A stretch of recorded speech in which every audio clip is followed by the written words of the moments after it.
Wanna be delivered to the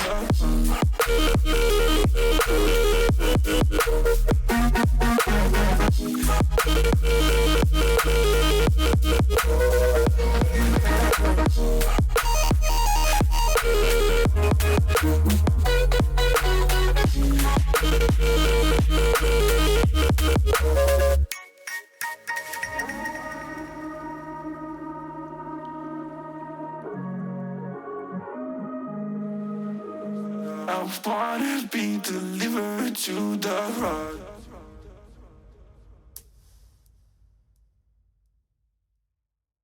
When I was a child, everyone treated me badly, 'cause I was a little different. I just want to be belong. I won't let them get me down. I wanna be stronger, always remain true to myself. Let me explain. I'm so fast 'cause I'm hyperactive. Let go plus I think it makes me unattractive. But time goes fast, we should act like a fire, burning everything we know and what we require. I'm the last one, maybe is a bit reflective. We're just facts of all self-destructive passion. But time goes fast, we should act like a fire, burning everything we know and what we desire. You get what I say. There will be better days. You get what I say. Start to make some peace, let yourself breathe. You get what I say. When you know there's a better place to reach.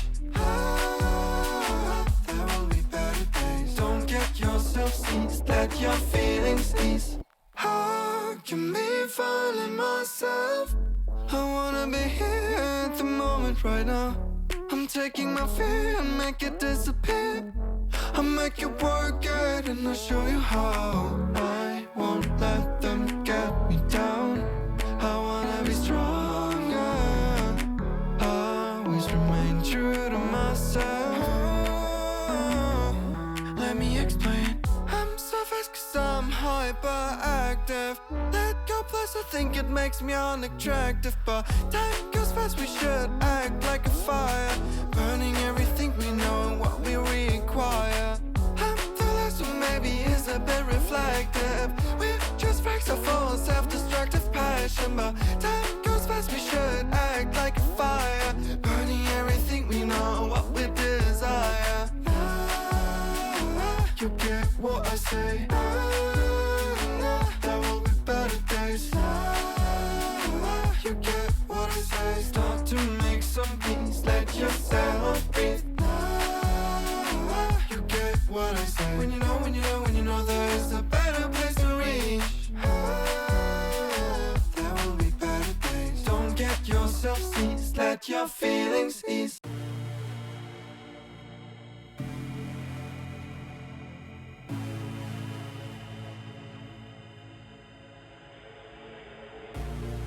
I wish a void opened in the air to suck me up, 'cause I really don't care. While I'm falling, I wondered if you would miss me when I'm gone. While I'm falling, I wondered if you would. 'Cause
Took a couple L's this week, it's been hard to get out of bed. She never looked that way at me, I swear she's fucking with my head. Take me far away from pain. Take me far away, far from yesterday. This ain't a love story, it's a funeral. Darling, damn, you look beautiful. You're killing my heart, it's the usual. Killing my heart, it's the usual. All you do is waste my time. Done being a victim of your phony love. All you do is waste my time. All of your hypocrisy is killing me. All you do is waste my time. Done being a victim of your phony love. I'm not looking for a love story anymore. 'Cause honey, Romeo and Juliet were chemical.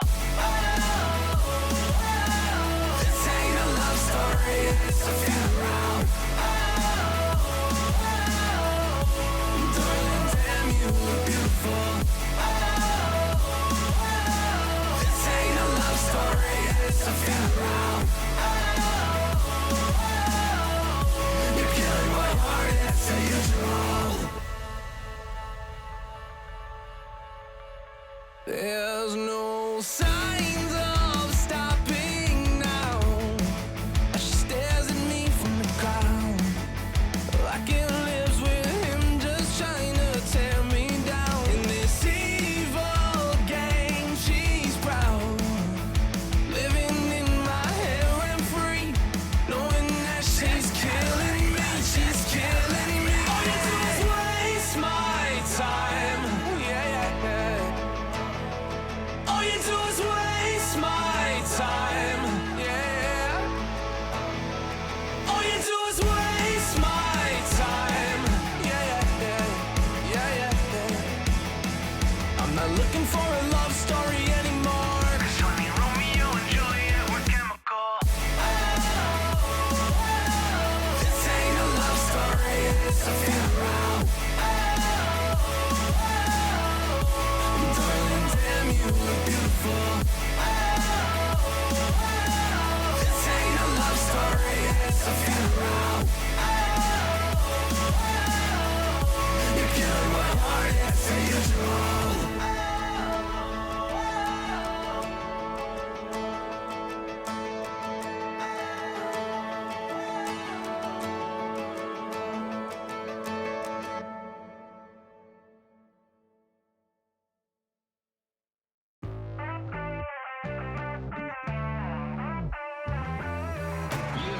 Ooh, you wanna come and get me, kick me down and make me hurt myself. Oh no, you will never forget me. I'm imprinted on your heart, I swear, I swear. At times you make me angry, but I know that it could always be worse, be worse, be worse. Baby, baby, now I'm trying to forget you. Baby, I know everything that was about you. No, I'm joking, I'm looking for the bathroom. Round and round, yeah, round and round we go. Picture perfect, but so many flaws that stopped you. I don't wanna ever see you in the same room. I open up and then you hit on all my issues. Round and round we go, we go.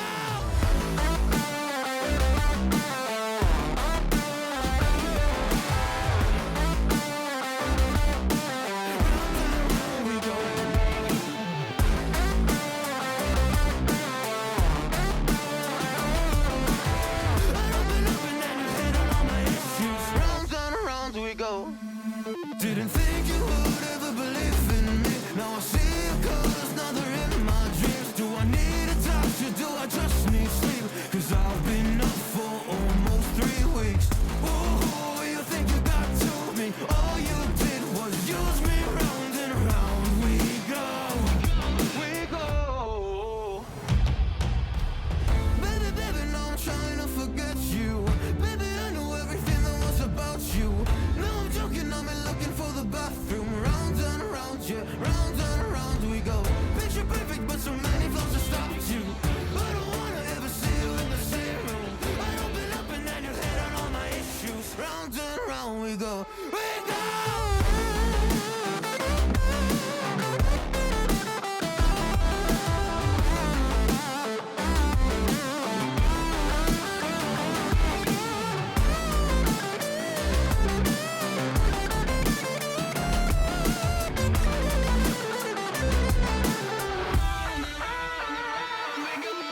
is how I like it.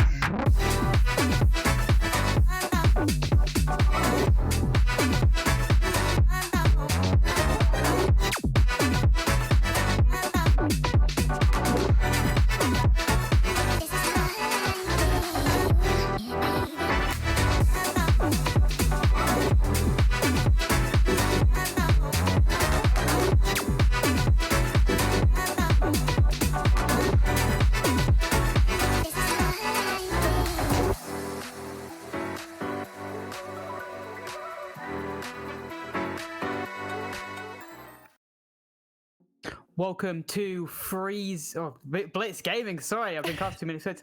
We are waiting on team to get roster, but we have Aerial Arise versus Zomblers. It should be going on soon enough. And I'm working here with Bianca. And What's up, guys? I'm very excited for this game. It's my first time casting a T2 caliber team, and honestly, very exciting to watch. Last time I'm pretty sure. Actually, Aerialize lost their last game. It was yesterday, 7-3 on Border. How do you think they'll bounce back, Bianca? I mean, only time will tell. We'll be able to watch, but look, if their mental is, ready, it's a new day, it's a new time to shine, then that's how it goes. If, they're gonna sit in the past and kind of think about their past games, then you'll never be able to move forward. Today is today, and so we're focusing on the task at hand. Before we focus on the task at hand, I think we should take a look at the standings. Let's see my cat behind me. Give us a run through, Mr. Beautiful. Let us know what's going on. Well, with obviously Group A, we have Phantom Legion currently in the lead. 3 games won, not a single one lost so far. Zomblers just sitting behind them, and they are currently above Aerial Eyes. But of course, Aerial Eyes, they've played 1 less game than them. So if Aerial Eyes can get this win, they go right above them instantly in the standings. And 1HP sadly stuck rock bottom right now, despite the win yesterday over on Zomblers. And obviously, the other group we're going to be looking at today will be Group C with In Control, top of the leaderboard. 4 wins out of 4, but they haven't faced Micah's yet. And that's their final 2 games in this group. Micah's also sitting with an undefeated streak, 3-0 currently, and 86 Pistons, 2-3 in the standings. But TSG, unlucky. They've already been eliminated because of the fact that not a single game won on their side, and they've played all 6 games. I think that's why. I think they're disbanded as well? That's why, yes. They believe that's why, and wanted goons as well, which is why they have the negative.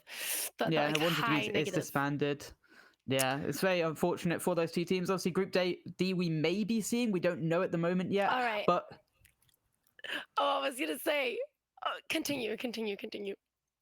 3 Eli, 2-2.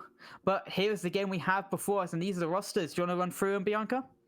Yes, it'll take us through very quickly. We have on Aerial Rise, Poison, Heisei, Brios, Inrio, and Kiru. And on Zomblers, we're going to have Flixer, Cordell, Perseus, Fire, and Assault. We'll see how this game goes by. I believe everybody is going to be ready. But before we take a look at that, let's take a look at where we're going to be going. Oh my gosh. It says bank. Are we going to bank or are we banning bank? Which one? We don't know as of right now. There we go. We're going to be going to Chalet. Aerial Rise will take us there, as well as taking Zomblers. We'll do a little quick flyover. Chalet, pretty good map, pretty standard. I would say it's probably in the top 3 for most played. I would say Oregon, Collab, and Chalet are usually the big 3 when it comes to maps that get chosen more often than not. Any predictions for bans, Mr. Milo? There's so many bans that could go through currently, but the main ones I'm looking out for is probably Azami's going to be banned and probably Monty. They're the 2 most overpowered operators on either attack or defense. But again, you could also see the Ying ban. You could also see the Flores ban to deal with the Azami if they want to keep it up. Okay, well, I'm going to give you my predictions. I think we're going to have a Monty ban and a Jokobi ban. And on defense, I think we're going to have an Azami and a Valk ban. So let's see. I'm already 1 for 1, but we'll see if I'm going to be 2 for 2. Mira is also an operator that gets played a lot. But if you guys didn't know, BGS is going to be doing the quad split. So every 3 rounds, they end up flipping. So it's not going to be the 6-0 split. It'll be 3-0, then we're going to swap, then we'll go 3-0 again, swap again. The Bravo, a very interesting ban. Bravo is obviously a really strong operator, turns the defender utility on side for the attacker, and especially with obviously the new Malusi changes where she now gets 4 gadgets. She's going to be a shot operator that may be seen a lot more, and with the Bravo you get to hack those gadgets and then make sure you can have a safe travel up maybe a staircase or even just through a doorway, make sure nothing goes off. And there's the Valkyrie you also predicted. This year? I mean, I did not predict the Brava though, so I'm 2 for 3 right now. I have a 66%, what's the word? A 66%, Prediction rate? Prediction rate, there we go. Let's see if it'll hold true. No, Fenrir over an Azami is ridiculous. But to be fair, again, it is 3-3. So I think 3-3 splits have a lot to do with the way that operators will end up getting banned on maps. I would definitely think that would be a big reason. Maybe Azami is an operator that the boys on Aerial Arise want to use for these first 3 rounds, along with Zomblers. Maybe they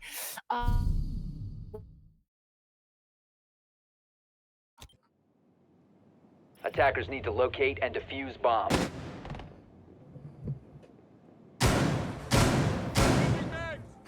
Right now, obviously, located by Aerial are attackers. playing with 2 players that not normally are on the squad.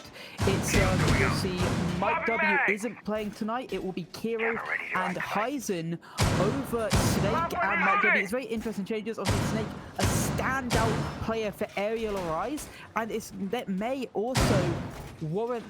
It may actually hurt them a little bit not having that star caliber player, but against Zombies, who are a team that, 10 let's be honest, seconds is a remaining. lot weaker than Aerial Arise, they maybe still could be fine, but 5 it's seconds something to left look out before for. insertion. And we'll see how that will play out during Attackers this are round. moving We are to going to have a defuse the bomb. Capitan. We aren't going to have a Doc, though. Usually a Doc is played in Library. He tucks in that corner, and usually the Capitan will end up using his flames to kind of move out his Doc. And the Doc will end up oversteaming himself every single time to basically make that Capitan waste his flames. But instead of a Capitan, we're going to have a Mute playing a Library right now, along with that Nomad. Seems like she's going to be right outside that Library window waiting for an early encounter. The Mute ready with his SMG-11. It's Mr. Poison, who is going to be on Aerial Arise. He does see a little cam, and they do know that he is in this corner. He's going to be stuck here, and it might just spill a little bit of milk if he's not careful. He's going to be stuck there. Not only that, but he might just get cornered from either of the sides. The hatch is open if he does need to get out, and there goes the flame bolts. He will drop the hatch in order to get away safely and unscathed. The most impressive part for me about Poison dropping that is he didn't even take a single little bit of damage. His game sense just allowed him to know exactly as soon as the first flashbang came out, he knows the fires are about to come out. But look at this, Bria still has the control of this top blue area, but it's really good control from Zombies to get that library control early and instantly into the round. Now they just have to work around and try to pinch and prod on this blue side to hopefully try and clear out Brias at the moment. But Cordell going to take the first little bit of damage. Kiro trying to go onto that peak for him, but nobody's being thrown down yet. A minute 30 left on the clock. 5v5, anything can still happen for either team. That's the best part of the game, is when it's high, it's when there's low time and everybody is left alive. However, there's still a bit of time, but with that, already Capitan's gonna start getting that plan down. I'm not sure if the defenders know it just yet. Brios is very close, but that plan will get planted, or that bomb will get planted. Brios to take out one along with Kiru onto another of 5v3 Zomblers. Although they do have the advantage with this bomb planted, seems like they might just end up defusing it. This castle was absolutely utilized perfectly, and although they got that bomb planted fast, it seems like the round ended even faster. Poison getting that defusal off very swiftly. That shows you from a good team to a great team. Yes, Zomblers were able to take the ground quickly, and then were able to get that diffuser down by just getting the minimalistic sighted they need. But then instantly, 2 refrags go to the side of Aerial Arise to make it in a 3v5. And yes, he got the cast barricade down, but the even smarter thing was the Azami threw the key barricade to give that castle the cover to then place that cast barricade down. And they must have known there is no way they can now open this cast barricade. But just in case they could, you have the player just staring at it, making sure, hey, they can't peek this diffuser, and they also had the Azami on the top floor to make sure they couldn't jump into the library double. Very smart retake coming out from Area Rise, despite the fact Zombies were able to get in under their noses and get that diffuser down. Well done to them. It was a swift retake and well done. Seems like they're going to be bringing us to kitchen. Again, no mirror, despite having the mirror on the board, which I feel like Chalet is a map that mirror can be utilized on every single floor, every single site, and I've seen it. I've seen it every single time. So I'm surprised that, you know, Aerial Rise hasn't going kitchen. I feel like kitchen is such a huge place to use a mirror, especially maybe, you know, somewhere like Master might not be as useful, but kitchen definitely is. Regardless though, Kiro's going to take down Assault, and that's going to put Aerial Rise at an early head start, making it a 5v4. Not only that, but Poison is going to be tagged up a little bit. And not only is Assault the one that goes down, it's also your hard breacher. There is obviously, luckily for them, they do have a second hard breacher, but it's only 3 ace charges, whereas they would have been lucky enough to then have obviously both the 2 exothermics and obviously the ace as well taking a lot of damage, and now they have to figure out how do they clear out this Legion from the suicide corner. They do not have the Capital with the fire bolts, but they're just trying to figure out a way to clear him, and no, they've given up actually. Sorry, Fire just running away. He's the one with the case, so that's where you're going to be looking at to see where the defuse is going to go down, but Legion gives away the library control for free, but they're not even running it anymore. Cordell though,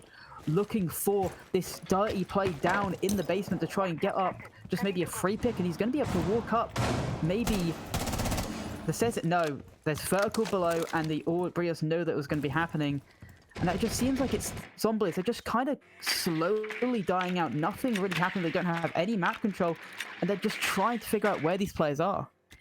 Yeah, I mean, not only that, but maybe the fact that Assault, their main hard breach, has gotten taken down might also be a reason why they're not able to kind of take control of anything, especially main. You know, it would be good to get the ace going on. They do have a Twitch as well to be able to get the Kaids that are going to be attached to the wall, but it just... As you said, Zombies doesn't seem like they're going to be taking much control over everything. Not only that, but Kiro is going to take down Fire. However, Cordell will take down Kiro for the refrag. A 4v3 is not too bad, but Cordell is also extremely low. We are also going to have Brios, who was in and around that solar air. I believe it's called solar. Yes. No. Yes, you're right. It is solar. I always mistake it with Astro on Villa. But yeah, no, so I actually do too.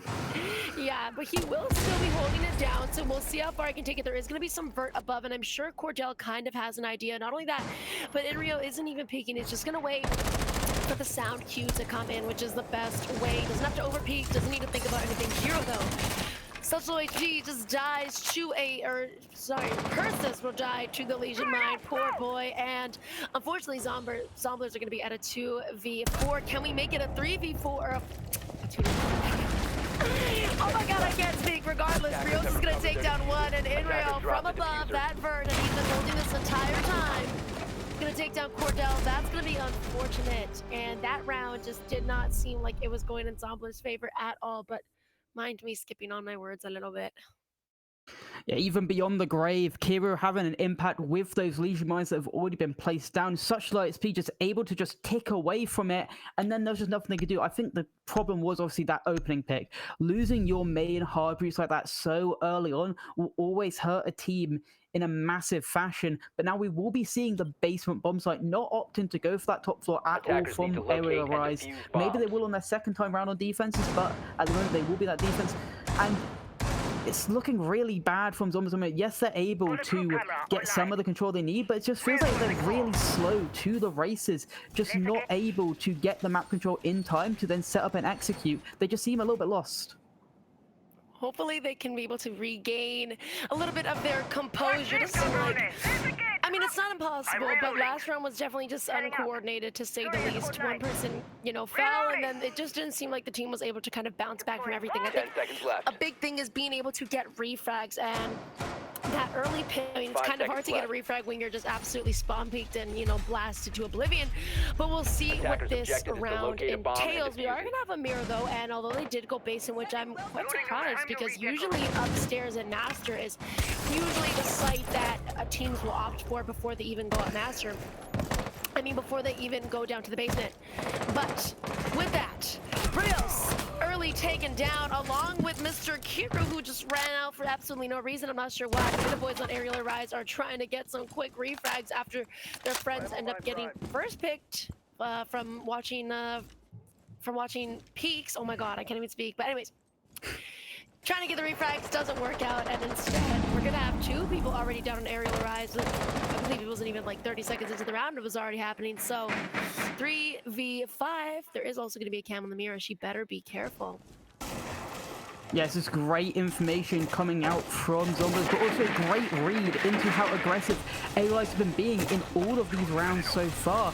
Obviously, the same jump out being attempted by Kyo that we did the last round, and Brilliant just going for that default spawn peak. And there you go, the aggression just not working out for Aerial Eyes at the moment. Court Devel being able to take down Inrio with the Claymore, and now it's all up to Heisen and Mr. P in the clutch situation, and they have full information on the mirror and could be getting pre-fired here, and he is!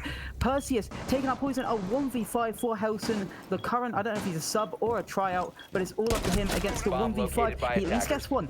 Heisen taking down Perseus, but still 4 attackers he has to deal with. Lit up a little bit. Flash does come out, not getting flashed at all though, and it looks like Zomblers, they're going to calm down, they're going to reset, maybe get some drones in and figure out, hey, where's this last defender? Let's not give him 4 1v1 gunfights. And yeah, it looks like they've just completely reset, they've slowed down, there you go, here the drones coming in so they can start the execute. We'll see how it goes. Tyson is in a bad spot, not only that, but he does have the MPX. MPX, infamous for being a pea shooter. He thinks he hears somebody about main. This mirror might just be utilized in order to see if he... However, he won't. He's going to be back down inside. Bomb is going to start to get planted, but Cordell is going to take him down from blue. Beautifully done. Unfortunately, Heisen, put in a bad situation, isn't going to be able to bounce back. And so Zombler's looking a lot more confident after the first 2 rounds. We will be swapping now as Aerial Arise will go on the attack. Honestly, Zombler's at least getting 1 attack round is really strong for them, but there will be a tech pause apparently. Perseus asking for one. Very much nearly, and we are going to be having a little tech pause here, but obviously after the first quarter it will be 2-1 to Aerial Wise, and I'd say Chalet is a very attacker sided map, at least in my opinion. And does this bode well for Aerial Wise or does it bode well for Zomblers? We will see. I mean, Zomblers had an amazing last round. The first 2 rounds were a little bit iffy, especially that second round. It was just... But I will say this round was a lot more definitive. It shows that they are still able to kind of hold their own. And so we'll see, you know, they are going to be attacking now. Or not attacking. They will be defending now. And so with that, we'll see how well that will go for them. And I guess only time will tell. Unfortunately, I haven't seen them defend, of course. And it's only 3-0. Well, it's only 3 rounds. So we will see how these next 3 rounds go. Maybe Aerial Rise are also going to be a little bit better on their attacking. But to be fair, their defense was also really stellar. That last round, I think, honestly, I can't say if it was really just the fact that they went basement, because like I said, I feel like basement is honestly kind of like iffy territory on Chalet, just like kind of like CC and Cash on Club. It's honestly often not played, if not at all. So it's something that I think maybe might be the reason why they ended up just losing that round, or maybe they kind of just got over aggressive. Those spawn peaks were just not boding well for them at all. And so we'll see what this round takes. Maybe Zomblers are going to be a little less aggressive when it comes to how they play defense. Maybe I feel like just saw Aerial Eyes getting too full of themselves and the ego just going too far for them. They just wanted to take every gunfight for themselves. But there's one thing to say, attacking is always hard when you've got subs or you've got tryouts. And that's what it looks like right now. Aerial Eyes having to have 2 subs right now, losing one of their star players, obviously, in Snake. And maybe that could mess up their attacks a little bit, but they're still a star team with star players, so it's unlikely to... Anything can happen, though. Zomblers, they've got to pull out something, though, because defending is always hard on Chalet, but it's going to be especially harder against a team like Aerial Rise. I mean, I feel like Zomblers was able to hold that up well, though. Obviously, like we said, they're going to be swapping sides, so honestly, anything can happen. Now, we've only seen the defensive area attacking of Zomblers. So hopefully we will be able to kind of see Zomblers, you know, bounce back from that. That last round was absolutely electric. So if they can continue to use that momentum from last round to kind of bring them into these further rounds. And I mean, I can see this being quite a close game. I've seen Zombies play before. They're not a bad team. Aerial Rise is great, but I do think that this game can go far if Zombies are able to kind of lock in and adapt a little bit to how Aerial Rise play. And you're right, it does seem like they're doing it at the moment, because instantly into that third round, you see Zombies bracing themselves, getting ready for that over-aggression. And if Early Rise do that on the attack, it's very easy to subdue them as a defender. And we're going back into the game now. The tech pause is over, and we're going to see the first defense of Zombies here. We will see how this round bodes for them. They are going to be opting for the kitchen first, which usually the rotation that I see on Chalet is usually bar, kitchen, and the master. But we're going to be seeing this kitchen played first. Hopefully they'll be able to hold it down. Last round was absolutely amazing for them. Hopefully this round will be just the same. Laying out the welcome mat. I mean, interesting pick for me on the side of Zombies is going to be the Maestro. That'll give so much information for them. They'll probably be mainly on the site, so they'll also give away as hard denial in case obviously everyone either go for a fast play or just late on into the round if they need to plant the defuse. They've got maybe 5 seconds left. The Maestro will instantly just zap away at the health of that planter. Talking about zapping away at health, Helson already taking 40 damage to maybe a spawn peak from a DMR, or I don't know what it was from, but he's already low on health and he'll be maybe a little bit hesitant towards either going for gunfights now, but it does look like it will be a solo take coming up from Aerial, and Kiro goes down to Flixer. They're using the aggression against Aerial Rise, and that's a massive pick. That's your buck down. That's all the vertical that he can make down, and no players, no players, but Rios is the only player with hard reach charges, and that's the only vertical they'll be able to get in this round. Well, I mean, Poison is Hibana, though. Sorry, but I'll be concerned if you're using Hibana pellets on to make vertical. Oh my god, why did I think you said hard breach? I thought you said hard breach. That's why I was a little bit confused. No. Soft breach. I think, to be fair, I may have said hard breach. I think you said hard breach, and that just like completely like, I was like, huh? I was like, what? I'm like, Brio, she's ass. We gotta keep on her. Maybe it was. Sorry, sometimes anyways, I should have connected the dots. But regardless, we are going to have a couple of shots coming out as well. Mr. Brio is going to make his way onto the solar stairs, and already Jokobi seems like she's going to be in sight. Inrio getting ready to get in there like swimwear, taking down the Maestro. That's a huge kill, making it a 4v4. We're equalized out, but Jokobi better be careful. Not sure if she's getting hit by Vert or from where, but as we're approaching about a minute 30, Jokobi is going to get taken down, but swiftly refragged. Back to a 3v3. Poison making it 2. Might just make it 3 if he's a little bit lucky. A 3v2 now. Aerial Rise will have the advantage, but vertical is still going to be held out from the boys on Zombies. Our bomb's going to start to get planted, but there you go. There's the vert that the boys on Aerial Rise have yet to take control of. This is what happens. Such a heavy vert game, and they just opted to plant the bomb instead of take care of whoever was above. Now with that, no diffuser in hand, a minute remaining, and he's gonna have to get upstairs and take down these 2 players. Unfortunately, I feel like Aerial Rise kind of miscalculated the way that they were gonna take set. I'm not sure why they decided to leave the top of Chalet completely just open, because it seems like the verticality was, definitely impactful. I mean, it went from a 3v2 to a 1v2. And now we're 30 seconds remaining, and unfortunately Hysid, who isn't, necessarily high on HP, might just get put in a really bad situation. We'll make it a 1v1 though. Cordell. Wow. That was nearly a win from the boys on Aerial Rise, which would have been absolutely ridiculous. Fire though, I believe it was either a 3-piece or a 4-piece to close that out. The absolute god of verticality. We'll close out the round. Zomblers winning their first round of defense. Very good round coming out from Zombies. It seemed like Aerial-wise, they tried to go for a minimal take, just take site, but you're right. They needed that vertical control, and that's where it fell apart. Yes, Poison was able to take out 2 players, it looked like, one in the site and one on that exact vertical. But as soon as he goes to that plant, a second player then instantly retakes that vertical, which they don't have control of. They need to at least send one of those extra players upstairs to be able to take that vertical control and make sure no one can contest that plant. Because the only thing that could contest that plant is the vertical through bathroom, and that's exactly what Fire did. And it's a beautiful round coming out from, you're right, I'm pretty sure it was also a 3-piece, but we will see the top floor coming out as the second round on the side of Zomblers. It's interesting to see. This is the first time we've seen it on this map. No side from Aerial Eyes trying to take it, but I'm interested to see how Zomblers defend 10 this top seconds floor remaining. fight. Laying out the welcome mat. Only time will tell. I'm surprised they haven't got bar. Bar is usually like always played, you know, before. Attackers If objective it's is to not bar locate a bomb kitchen, and it's usually defuse it. kitchen bar, and then you got that tertiary site, whether you decide to go basement or most of the time they end up going master. But Zomblers have a different idea of how they play defense, and I like it. I like it. However, we have a rook and a dog.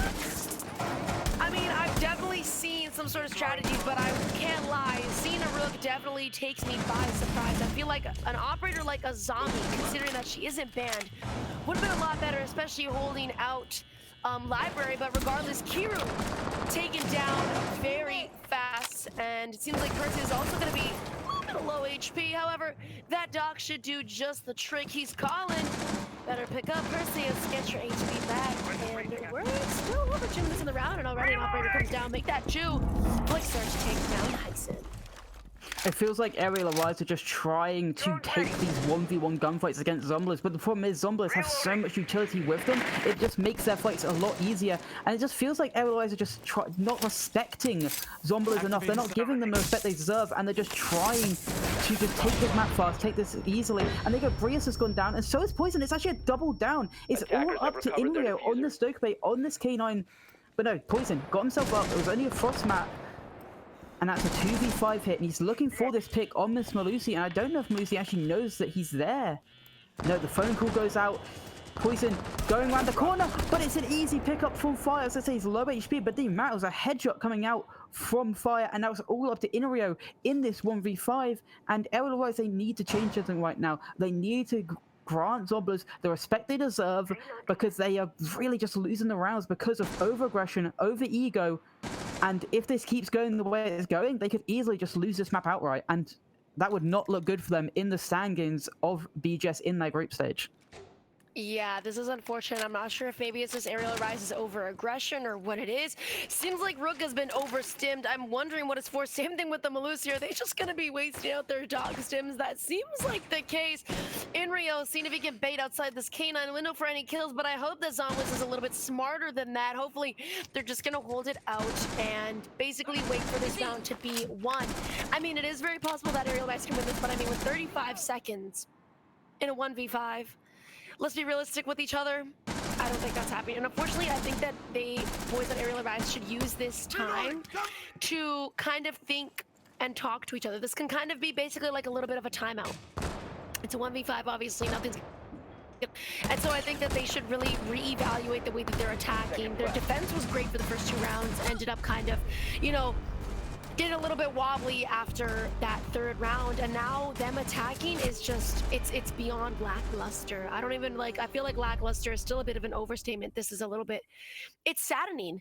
And I'm not sure if it's just because they're over aggressive or this is the playstyle and Zomblers have just been able to adapt perfectly to it, but it's not looking good. Now, after this round, we are going to have them swap sides again, so maybe Aerial Rise will kind of bounce back, but it would be better to see a 3-3 split than obviously a 2-4. If you're Aerial Rise, you want it to go 3-3, especially because the fact that these are 3 unanswered rounds. There's 3 rounds that the boys on Zomblers have won with ease, absolute ease.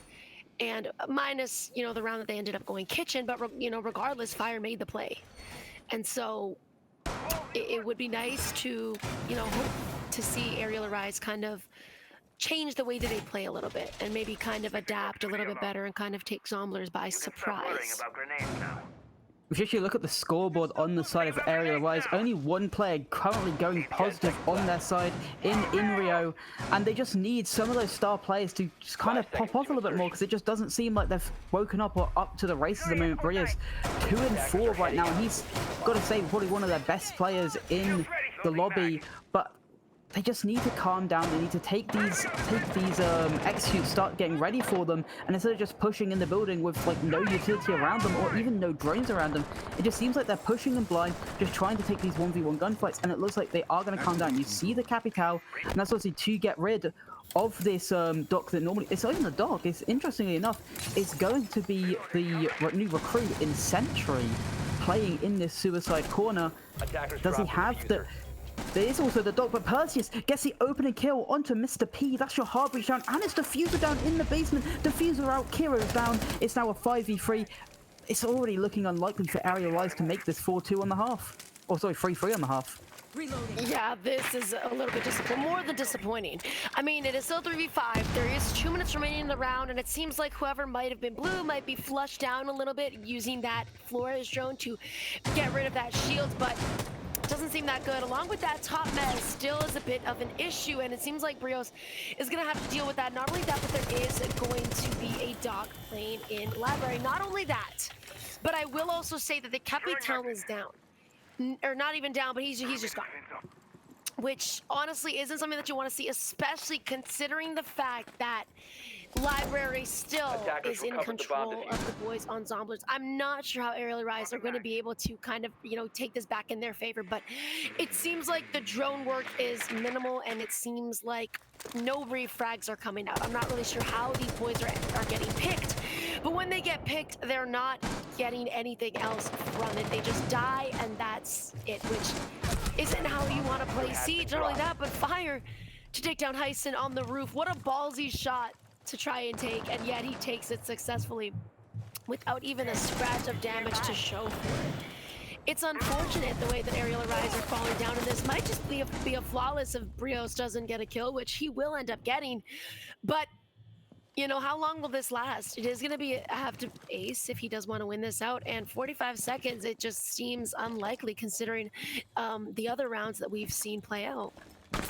Yeah, 45 seconds left. No diffusers on the roof, and Perseus now gets the final kill. And as we go into a little halftime break here, it's not looking good for Aria. They just seem like they're just not aware at all. It seems like they're just playing with their egos out, not setting up for any execute. Like you said, there's no trades going on, no drones going on. It seemed like, especially in that last round, you saw Mr. P going down into basement with no backup, with diffuser in hand, no drones at all. He's probably going to be the one that's supposed to be droning himself in.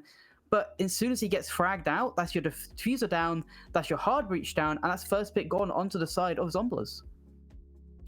Yeah, it's nothing short of just shambolic. I don't think I've ever seen Aerial Rise play like this. I think I cast them a while ago, but I mean, I don't think I have such a vivid memory of them kind of falling like this. So it's a little bit like, wow. And I mean, like I said, Zomblers isn't a bad team. They're great, and they're showing it. They're playing amazing. I just hope that Aerial Rise will be able to kind of find answers to the questions that Zomblers are giving them, because right now Zomblers is just tossing a bunch of questions and a bunch of everything, and it just doesn't they're able to respond at all. No response, no nothing. This is 4 unanswered rounds, and to be fair, these rounds have not been close in the slightest. But Aerial Rise do get to go back on the defense. Last time around, they were able to at least get 2 of their defenses, and they will go to a site that they won not quite handily, because obviously the diffuser did go down, but they were able to retake site very well, very effectively. And yes, you could say Aerial Rise have 2 subs. They don't have one of their star players, and they have, I don't know if he's dropped or not, I've heard rumors, but obviously Mike W also not here. But I don't think that's good enough excuse. They look completely lost going into every single attacking round. And even that last defense round, they just over-aggressed and just didn't give Zomblers the time of day. They need to calm down, show Zomblers the respect they deserve, and then they can take each round by round, and hope maybe start a comeback. Because honestly, I'd like to see this go all the way, 7-5, maybe even overtime. Along with this, no Mira played in bar.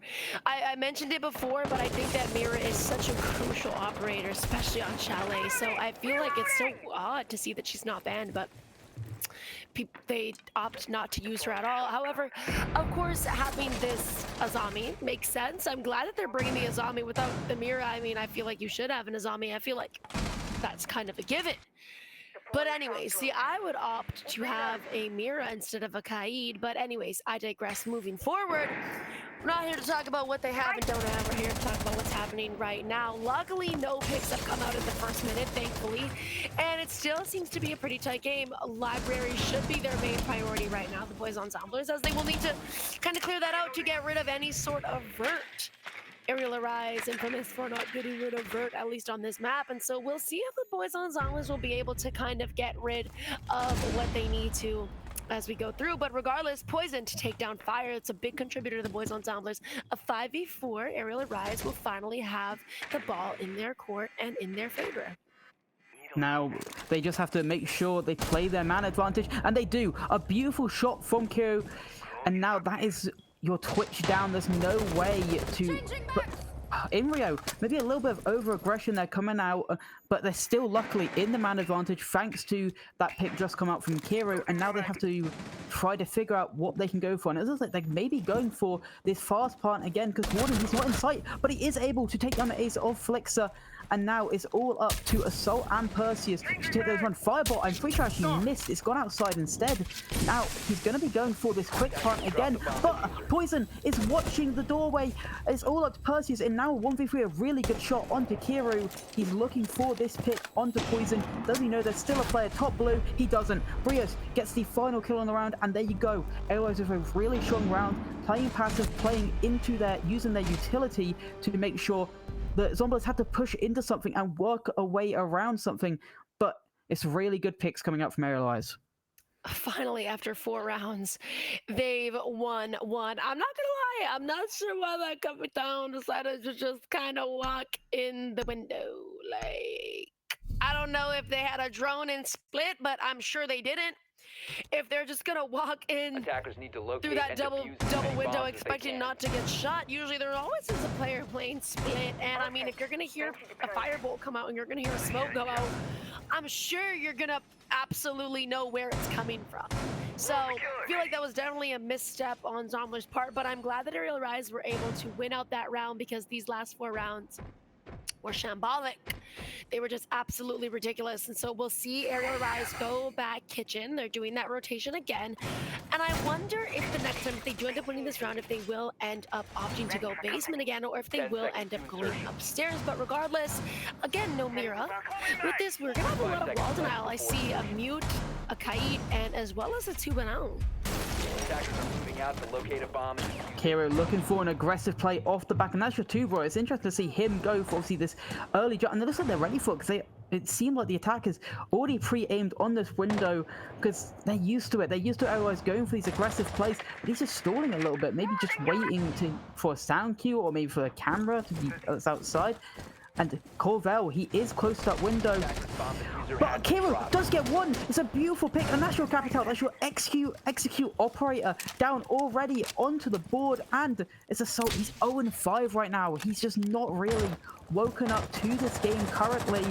And now Zumblitz in a man disadvantage, but not for long. Poison taken down on that Mute. It's not a massive operator to lose, but that is the C4 loss. And that's normally their site player lost as well. And that's, I was going to say, it's their solar player, but they've also instantly replaced him with the Malusi. And now, luckily for Zombies, they're instantly able to get that refrag. Glad to see it as well. And not only that, but Fire just absolutely shredded Poison. That was a beautiful kill. This man is the GOAT of Vert, but we'll see this juvenile.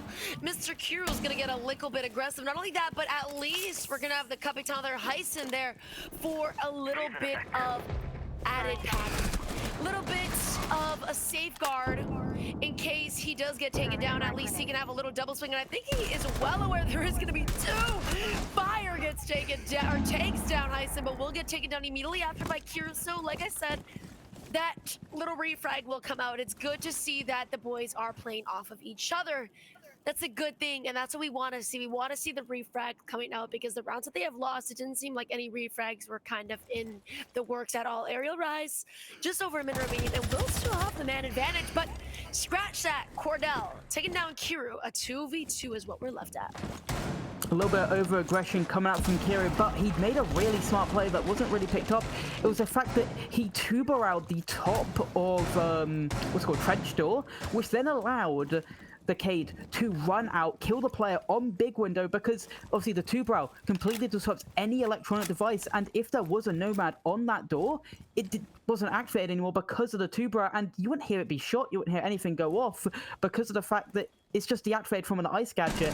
And now in the 2v2, because of maybe a little bit over aggression, but there's only 30 seconds left, it's going to be really hard to, because not only do they have to then retake all of this vertical control still that Aerialize have, they then have to be able to get down, go over the site, and there you go. Inrio, he's been smart, he's left, yes, he's left Brios on his own, but he's now retaken site when there's only 15 seconds left. But Corvell and Perseus looking for a site flood, not going to be worked down because Inrio takes down Perseus. It's all up to Cordell in the 1v2, 5 seconds left. It's looking very unlikely here. Doesn't even get one. Brios with the final kill on the round. And it will be all tied, all square. Aerialize and Zomblies 4 apiece. Is this the famous Brios that has the Brios 10s? I just have to ask. It is. And to be fair, I would say had the Brios 10s because the last time there was a game was June 16th, I think Spirits told me. Ah, that's interesting. Wait, but it's a 10 server though. Do you guys have Senvale on PC, Senvale 10s? Yes, Senville PC Attackers is a need to thing, locate but and the defuse current, as many obviously the bombs as current they can. 3 hottest TMs that are going on would be Spirits TMs for mainly pro players, T2 players, Dolly TMs for, I think it's Diamond and above, and then obviously you have Senville TMs for Platinum above. Yeah, Senvale is huge on console as well. I think that's like the only like true TM server, at least that I know of. But anyways, I digress. I was like, I wonder if this is the Brios from Brios 10. But anyways. Beautifully done, Aerial Arise. Finally, 2 rounds won. They're bringing us back. 10 And seconds instead left before insertion. of going upstairs, they've decided to go basement again. This round, they 5 seconds absolutely remaining. got shredded. It was not even close. And so let's see if Attackers are moving Zomblers out are to going to locate a be bomb and able to defuse it. bring back, bring back the pattern, bring it back, and win out the round that they had rightfully done the first time it came.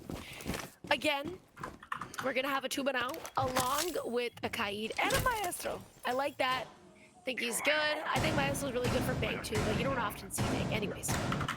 As well, we're gonna have a clash playing the top main. I like this to kind of deny, I guess, any sort of verticality that the Zomblers want to get early off, especially considering they do have this ramp. I've just been informed by our production that actually the last game was Team Floofs versus Team Trash GN on June the 30th, and it was won by Floofs. That was the final ever out of the time of streaming. The Brios 10 man has been played, but currently it's looking like, you're right, Zomblers, they're going to go for this take completely from the top floor down to the bottom floor. There's no pressure coming out at the moment from Aerialize. They're being patient, they're not trying to over-aggress. I think the most interesting thing coming up from Aerialize is Splash. You don't really see that much often. I love the Maestro's like LMG. It looks like minions. Did you notice how it had the blue and then like the little like the color of like the reticle was yellow? Oh my god. My gosh, it reminds me of a Minions. I don't know if he's doing that like on purpose, but if he is, I absolutely love that poison. Absolutely. I love that so much. I think it's quite adorable. Fire. It's also going to be in kitchen. He doesn't have any hard breach charges, so he won't be able to get open that hatch, but I wonder if the ace might help him out with that a little bit. Still going to be a 5v5 as we approach just about a minute remaining, but it seems like walls are starting to get opened up. The ace is going to be opening up that wine wall, but the 2-1 will stop it moving as of right now. Anything you say right now that's a negative on the side of Zomblers isn't just that they lost the first pick, that the fact there's only a minute remaining. That is your butt gone. The only thing you really had left to contribute was obviously the flashes, so remaining right now, it's only 3 flashes going to be left open, but at least they get this pipes wall open. Perseus as well, looking to backstab when the time comes, but do they know about Brios? He's still on this middle floor here, and it doesn't look like they've even cared to either drain him out or clear him. And yeah, Perseus, it doesn't look like he has any idea. He is being a little bit careful, and doesn't look like the vertical was actually well done by the drone. It doesn't look like it fully broke through. But Corvell gets Kiro down, and look at this, he's just full sprinting through bar, but he's taken out Corvell with Poison with a Maestro Cam kill. 10 And seconds. Percy just running down the staircase. No idea that Poison's in the corner. And it's all up to Flixer on the ace. And he's completely being zapped and shot by the Maestro Cam. There's a second Maestro Cam kill for Poison. It's a free kill on the round and a really good round for the side of Aerial Arise. The boys on Aerial Arise got freaky that round. Zomblers winning 4 rounds in a row, but Aerial Arise answering back with 3 of their own consecutive rounds. Can we make it 4? I mean, I hope not, because then we would be at match point, and that wouldn't be fun, because then the game wouldn't be going on for as long as I would Attackers like need it to locate and defuse I would love for bombs. this to go as long as it possibly can. The boys on Zomblers opting to go to the kitchen again, as they did before. They did that kitchen and then upstairs, and then I located a believe they did bomb. bar. And with that full rotation around, so maybe we'll see it go again. But Zomblers, after having a beautiful 2-round lead, will be now at a 1-round deficit as they let Aerial Arise win 3 rounds in a row. Hopefully, they can get back on their feet. They were electric for their defensive rounds, and now that we've swapped, we'll see if they will be able to hold it down any better than they did before. 10 seconds to go. And I've just been given news, by the way, that 5 seconds Fluffy remaining. Amos vs. Free Eli will not be happening, sadly. Fluffy Amos will get the forfeit win over Free Eli, which is very sad for me as well. I'm a massive fan of Free Eli. But hey, it is what it is. So we'll only have 2 games today. Obviously, the second game will be Micah's TSG. But as you said, well, not Micah's TSG, sorry, Micah's 86 Pistons it will be. And yeah, as you said, obviously, the kitchen again, they won it last time, but it was close. Obviously, the diffuser nearly went down, and it doesn't look like they're going to be paying the respect they should have in the first time round. Brios looking like he's going to start from Library and take over to try and get this vert, but he'll have to contest with Fire right now. 9-4. He is on Fire for his team currently, and he's going to be looking to completely contest this side all by himself. Well, no Azami is going to be played upstairs again as well. I believe Zomblers didn't opt for the Azami upstairs last time as well. They're going kitchen, no Mira. I feel like at least no Mira, you should have an Azami to play upstairs, but we'll see how well they were able to hold it, because last round they were holding it, or last time they were on defense, they were holding it quite well. We're going to see a little bit of pressure coming in through K9, but will the Azami, Mr. Cordell, be able to hold it down? He's going to take Brios from a long angle, and he might just be able to take out 2. There is going to be another 2 over here by Library. It seems like they flushed out whoever was top meds, but be careful for what happens in blue. Both kills either side are going to come out, and still the boys in Aerial Arise are going to be at a man deficit.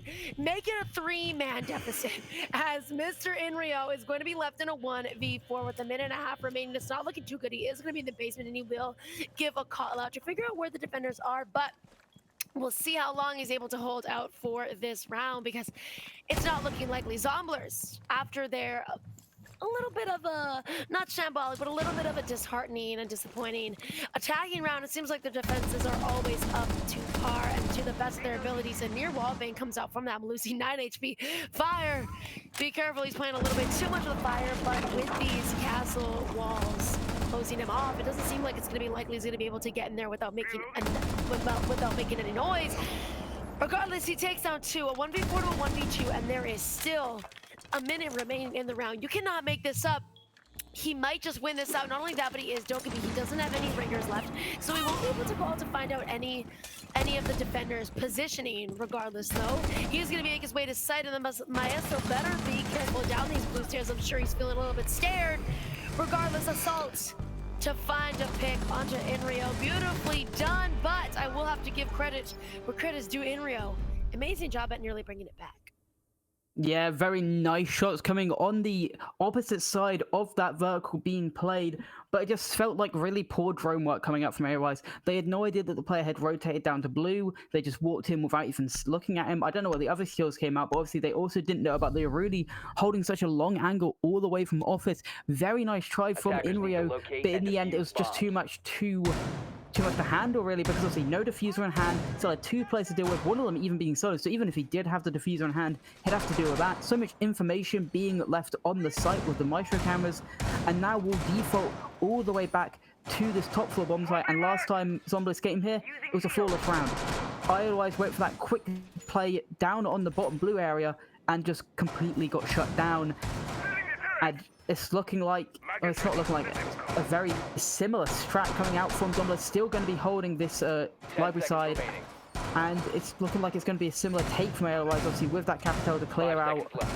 library, and with the Grim to obviously find out where the players are on site. Attackers' objective is to locate They a bomb. do continue the same pattern as they did when down over in the kitchen. They will be going back upstairs.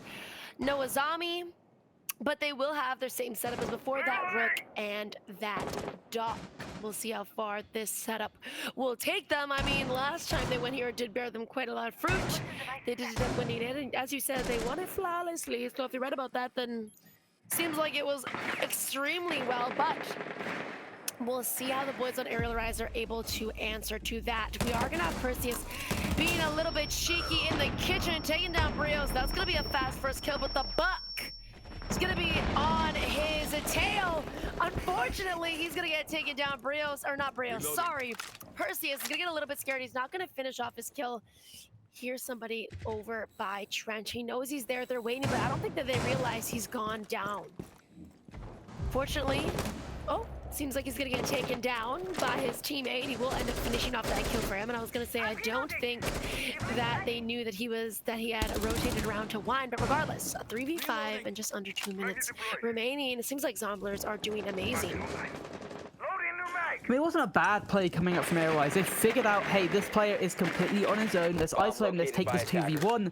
But let's be honest, you never expect Perseus to be that good. He's able to get the one tap while being flashed, and then his beautiful rotate. They had no idea where he went after that, and he just flanked the player trying to take that. And there you go, gets a third on the round. He's looking for that ace. Helzen goes down as well. It's all to Inrio and Poison, and Inrio's down as well. That's the ace stolen though from by Cordell and Poison. Mr. P has it all to do in the 1v5. Guess what? Still not possible. See, minute left in the round, and he has Diffuser, but Fire gets the final kill on the round, and they put themselves onto match point, and yet they still have not lost a single defense, so it's looking really bad for Aerialise if they want to win this game currently. Yes, if Aerial Rise doesn't win this, I mean, they haven't won a single attacking round. So we'll see if they can break the curse. Huge, insane curse. They cannot win a round of offense. Zomblers are looking amazing, and I'm sure they're confident. I would be confident too. And I gotta say, that round, I mean, I think we gotta give it to Perseus. Not only that, but he's 14-7. He's doing absolutely amazing. 3 boys on the side of Zomblers are gonna drop double digits. We're waiting for that type of potential to come out from Aerial Rise. We will see. This might just be the final round of the game. It's been great, but I hope that Aerial Rise will be able to lock in. Again, not even going to have a Mira, no Azami, no nothing. These guys are playing off the books, off the charts, and I like it, and that they're doing it well. I must say, I think that Zomblers' defense is definitely something to be reckoned with, at least on Chalet. Attackers are moving to defuse a bomb. Right now, Airways will have to find a way to systematically take this down. The Captor is going to come out again. That's looking to obviously take out the player that's in this corner, but with the Doc there, he can just stim himself up, make sure and wait out those 2 fire bolts, and then there's just nothing they can really do. But it's looking like they're going to be doing a solo over. It's very quick play again coming out from Aerialise, and if they don't know about fire in this position, but there you go, the drones are coming out. Poison is for most likely, yeah, he's the one droning them in, getting their entries in to get ready. Oh, the first firefight comes out, but going neither player's way. No player taking damage, no player getting the kill. Brios, he's going to be progressing up. Is there a player on blue to contest him? I don't know if there is. No one's on blue currently, but the beeper gives away his location. Fire looking for the pick again, but again, just about missing those shots. And they've taken a lot of ground early. It's really good work coming out from Aerialise to take all this groundwork. But they now just have to find a way to slow down, get the rest of the work they need on this top blue and Mez side, and figure out how they can start then getting an execute ready. We'll see. It seems like Astro might also, or not Astro, Solar might also be a little bit of an issue. We'll see how Gridlock, she's gonna take down them flanks. We'll see where she rotates to, but does she know the Perseus is going to be over here by West Main? I'm sure that they do hear those gridlocks going off, but it doesn't seem like she's going to rotate around that area anyways, especially now that Blank is going to be down. So if he does decide that he wants to kind of go in through that area, well, he better be careful. Brios is also going to be a cheeky bit close, but not close enough. It seems like the entirety of the top floor, at least for this kind of section, this piano section, is going to be in control of Aerial Arise. Inrio is going to take down Flixer. It's going to be a 5v4 already, and it seems like Fire is going to have to start giving up blue. However, Cordell is going to take down Brios, but another kill is going to come out in favor of the boys on Aerial Arise. A 4v3. They're going to be stuck. Now it seems like the top floor is going to be basically in the hands of Aerial Arise. A 4v2, and Zombies have a lot of time that they got to deal with it. It doesn't seem like much is going to happen. Regardless, as I speak, Perseus takes that one. We'll get taken down by another, and Cordell needs to be very careful from the blue stairs. Hyson finishes him off. We are going OT. Baby, finally, their first offensive round is won and beautifully done. A very good round coming for Airwise. Nearly thrown a little bit away. Obviously, Brios getting flashed by his own teammate while taking a gunfight, but they took the ground so quickly they were then able to systematically pull the players apart and prod them from every single angle, and there's nothing they could have done. The flashes came out, the picks came out, and they just played it beautifully together, got the drones out, knew exactly where the Zomblers would be playing, and then they were able to get the picks just based off information and utility alone. But luckily for Zomblers, they start on the defense. They get to go to 2 sites that Aerialize have had no chance in winning. Each round time they've gone to either this kitchen or the top floor bomb site. It's been very easy for Zomblers to actually win it. So Aerialize have to systematically figure out how to pick apart this defense this time around and not lose so many gunfights and picks early on in the round. They just need to do exactly what they did on the last round, but try to convert it onto this kitchen bomb site.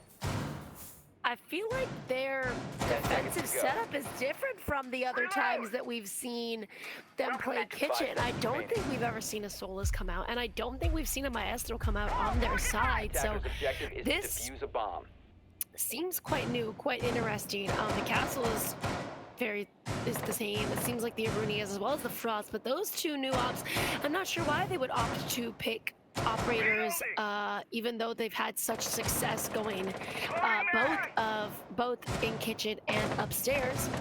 I don't want to interrupt you, but let me know. Both of those operators were in on the last round. Pardon?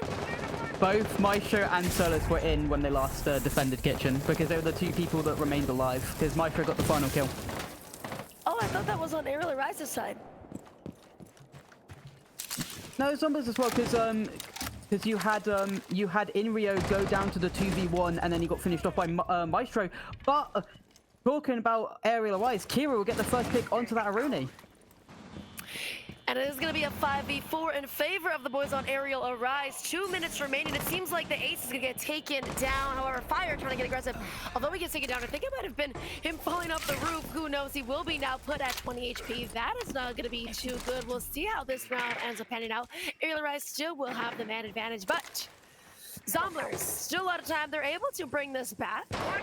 And we'll see how well they do it. The Maestro is going to be over here by site. It seems like everybody else is going to be off site, holding upstairs. If the boys on Aerial Arise can take control of upstairs, then they will definitely be able to win this round out, as they did before when they had taken control, when the boys on Zomblers had gone far. Seems like there's going to be a little bit of contention, as well as somebody's going to be in the washroom, but let him know he's taken down a 5v2. Now the boys on Aerial Arise are in a perfect position. Not only that, but sight seems to be clear, as Maestro is going to die. Oh my god, a knife comes out.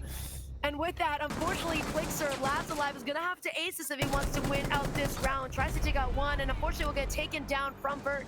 Inrio will close out the round, putting the boys on Aerial Rise at match point.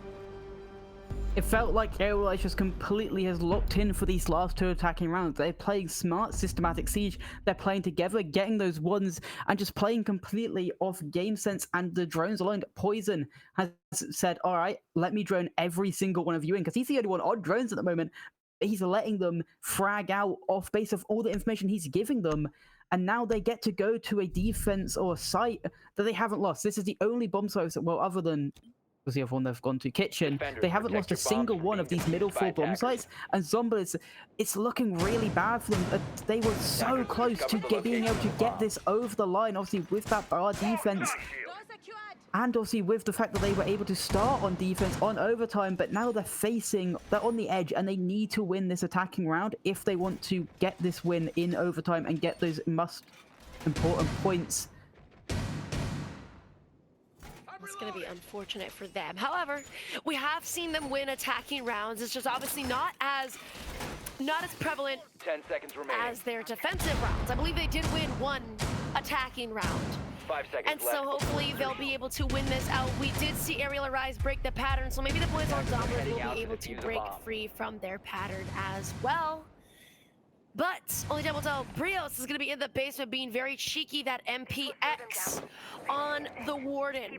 We'll see if he's able to get a couple cheeky kills along with that. Kiru is being a little bit cheeky. This double window. We'll see if the Capitan is going to be able to execute the same way they did before. And we remember the last time Zomblers had pushed in through there, the Capitan was he was a little bit naive and didn't decide to check his split.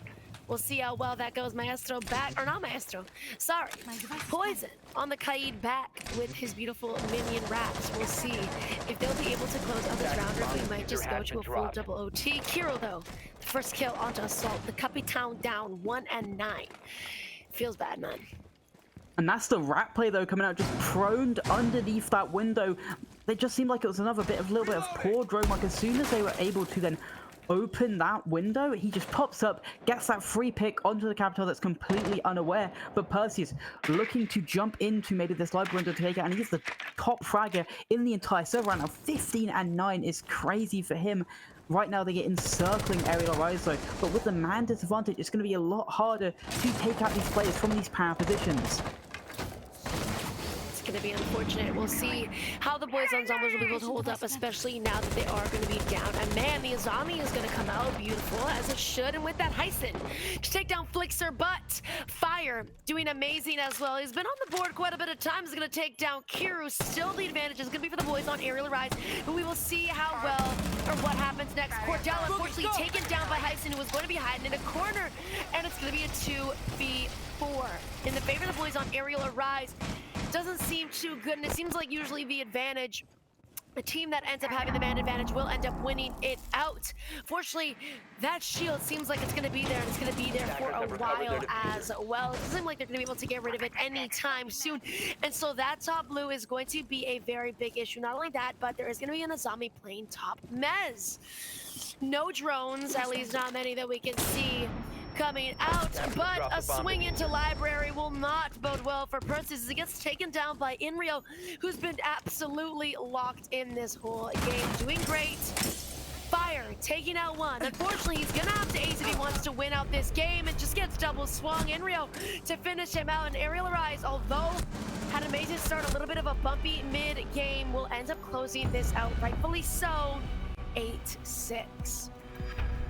The upset not meant to be. Aerial Rise are able to get the win in the end, even with their 2 subs of Hazen and Kiro. They actually performed quite well in the end, but Inrio, the star performer in the lobby, if you don't count Perseus, because sadly he was on the losing side, but they were able to at least get that one attacking round they needed in overtime, and obviously the round before as well.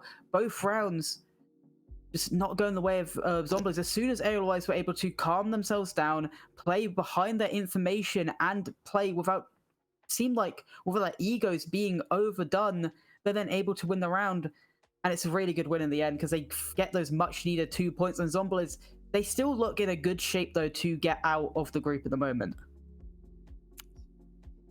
Well, congratulations to the boys on Aerial Rise. Like I said, it was a little bit of a bumpy mid kind of game. It was looking a little bit scary for them, but I'm glad to see that they did end up locking in and closing this out. But I will say, well done to Zomblers, and not only that, but I want to say amazing job to Fire, who was absolutely playing amazing this entire game. I think he did. You could say he was playing on fire.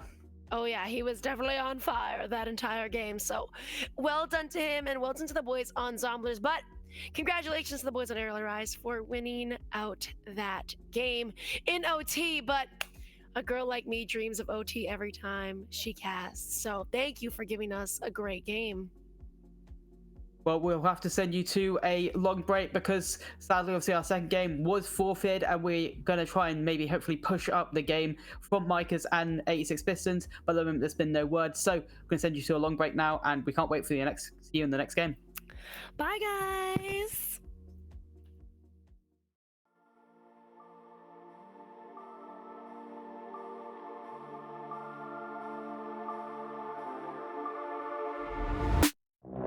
My head in my hands, listen up, says my teacher.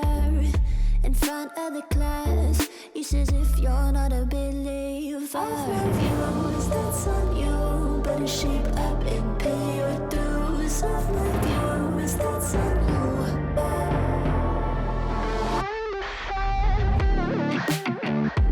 I'll be on a flight soon to Vienna, singing ooh. Gotta know those. Yes.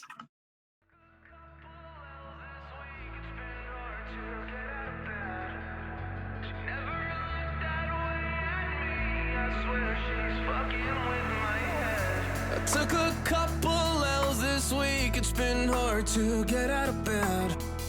She never looked that way at me, I swear she's fucking with my head. Take me far away from pain.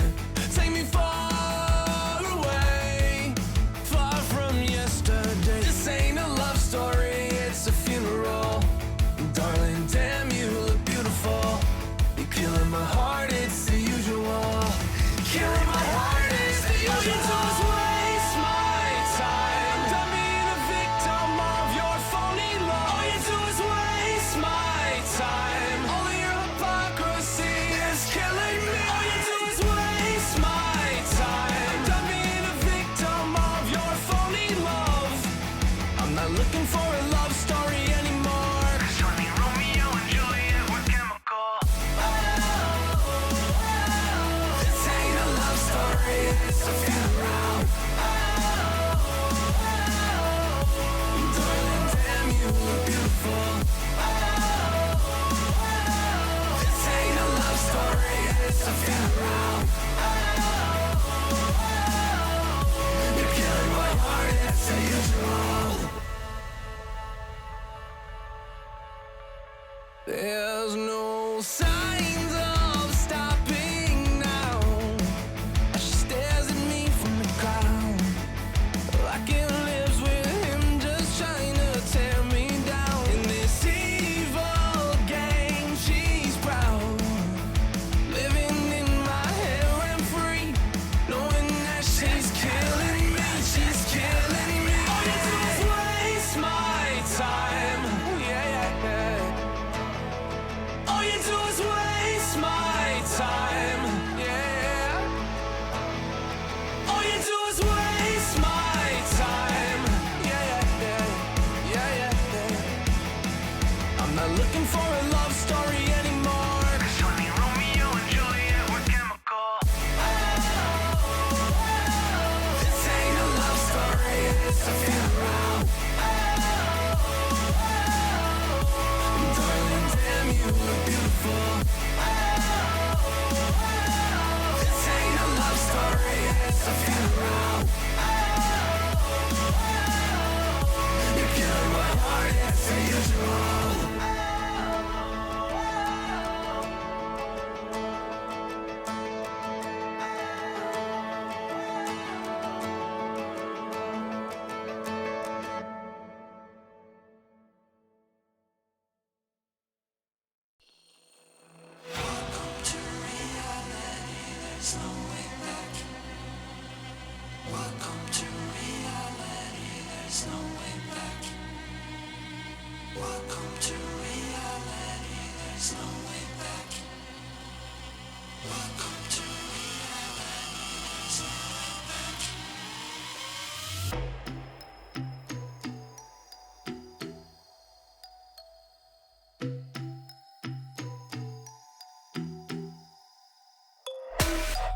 Welcome to unrealization. We came prepared to kill the operation. It ain't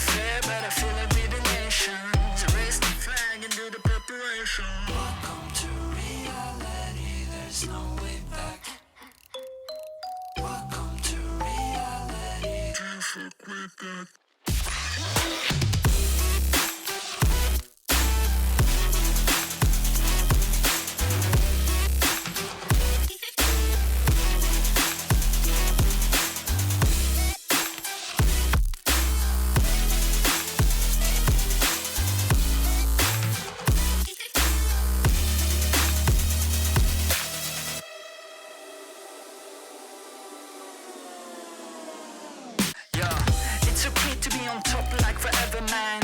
This is hard fucking beeping after aliens. We on top of the world, we the sapiens. Do you understand massive complication there? Do you really think you know what I'm made of? My flow is so magical, I'm old, call me Gandalf. You can shine, but I'm about to go off. I don't wanna believe what I'm saying, but I cannot do this at all. Welcome to reality, there's no way back. Welcome to reality, there's no way back. Welcome to reality, there's no way back. Welcome to reality, there's no way back. Welcome to reality, there's no way back.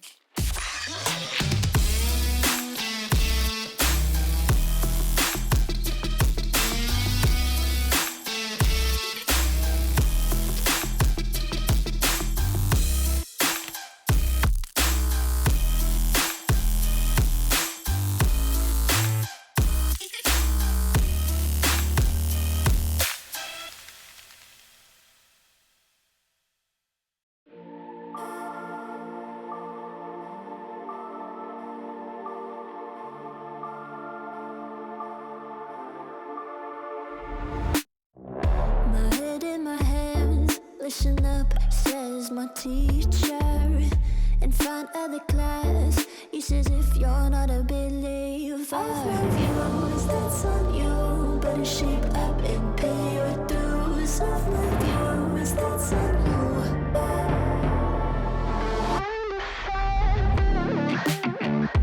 I'll be on a flight soon to Vienna singing, ooh.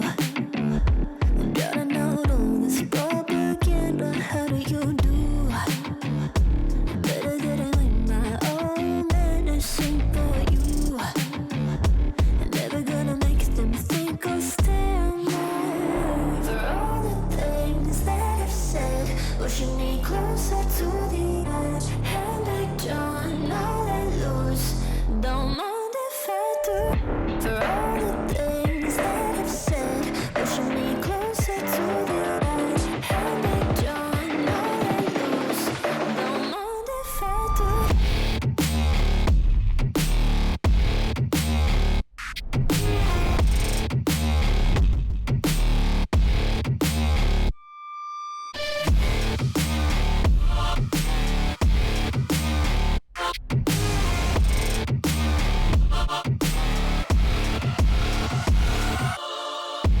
Free as the wind and as strong as a piece of amber. Give me a breath like the fire you'll soon remember. Ooh. I'll be on a fleet soon to the end. I'm singing, ooh. Gotta know all this propaganda, how do you do? For all the things that I've said, pushing me closer to the edge. And I don't know let loose, don't mind if I do. For all the things that I've said, pushing me closer to the edge. And I don't know let loose, don't mind if I do.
When I was a child, everyone treated me badly, 'cause I was a little different. I just want to be belong. I won't let them get me down. I wanna be stronger, always remain true to myself. Let me explain. I'm so fast 'cause I'm hyperactive. Let go plus I think it makes me unattractive. But time goes fast, we should act like a fire, burning everything we know and what we require. I'm the last one, maybe is a bit reflective. We're just facts of all self-destructive passion. But time goes fast, we should act like a fire, burning everything we know and what we desire. You get what I say. There will be better days. You get what I say. Start to make some peace, let yourself breathe. You get what I say. When you know there's a better place to reach. There will be better days. Don't get yourself seized, let your feelings ease. How can me finding myself? I wanna be here at the moment right now. I'm taking my fear and make it disappear. I'll make you work it and I'll show you how. I won't let them get me down. I wanna be stronger, always remain true to myself. Let me explain. I'm so fast 'cause I'm hyperactive. Let go plus I think it makes me unattractive. But time goes fast, we should act like a fire, burning everything we know and what we require. I'm the last one, maybe is a bit reflective. We're just facts of all self-destructive passion. But time goes fast, we should act like a fire, burning everything we know and what we desire. You get what I say. There will be better days. You get what I say. Start to make some peace, let yourself breathe.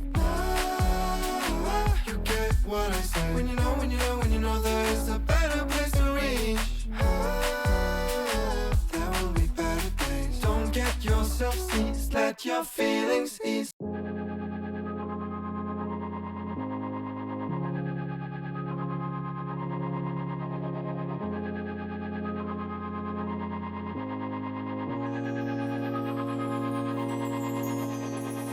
I'm not ready yet, ready to forget now. I'm not ready yet, ready to forget.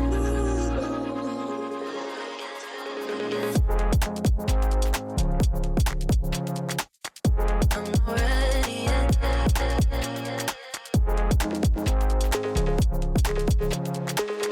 I'm not ready yet.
been trying to say. Words don't come straight from my head to my mouth. It's such a shame that it fell out of place. Was never me that was bringing you down. Why we always looking for more? Why we always looking for more? Why we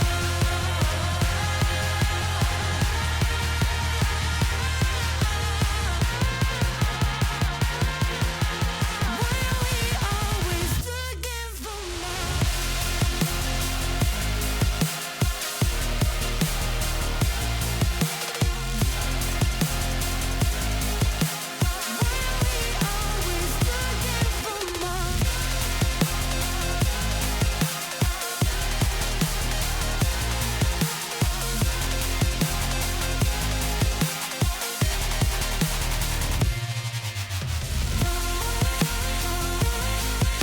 Why we always looking for more? Why we always looking for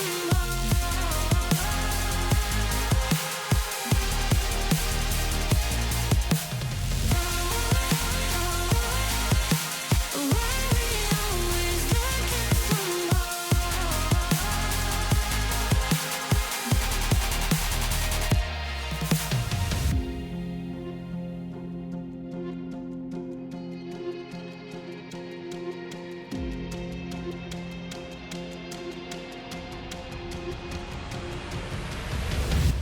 I wish that I could change what you wanted. I wish that I could change what you wanted. I wish that I could change what you wanted. I wish that I could change what you wanted. I wish that I could change what you wanted. I wish that I could change what you wanted. I wish that I could change what you wanted. I wish that I could change what you Why we always looking for more? Why we always looking for more?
I can't go back to you, my friend.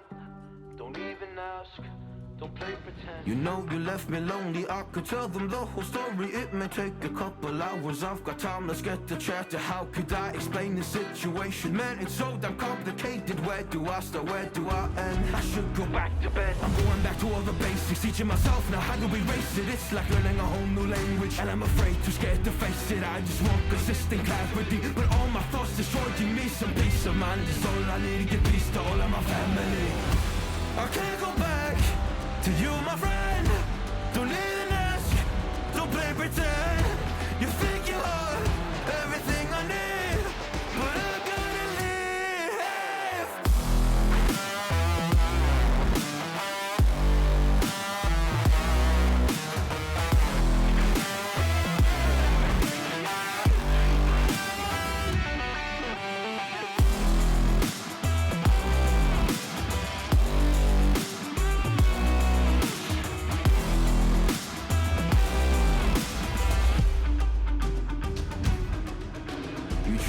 can't get through to me. It's not you, yeah, it's always me. I close my heart to you, you see it opens up for nobody. It's been so hard to fall asleep. The weather always makes my nose bleed.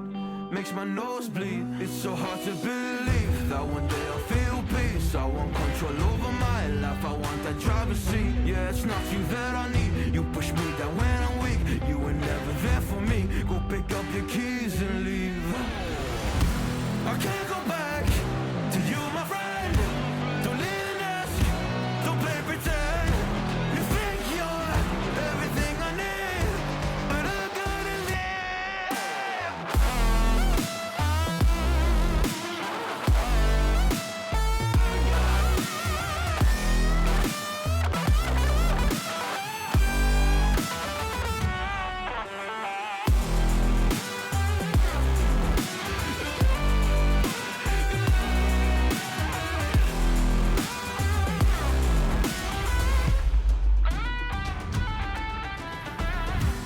Can't go back to you, my friend. Don't even ask, don't play pretend. Cause you think you are everything I need, but I gotta leave.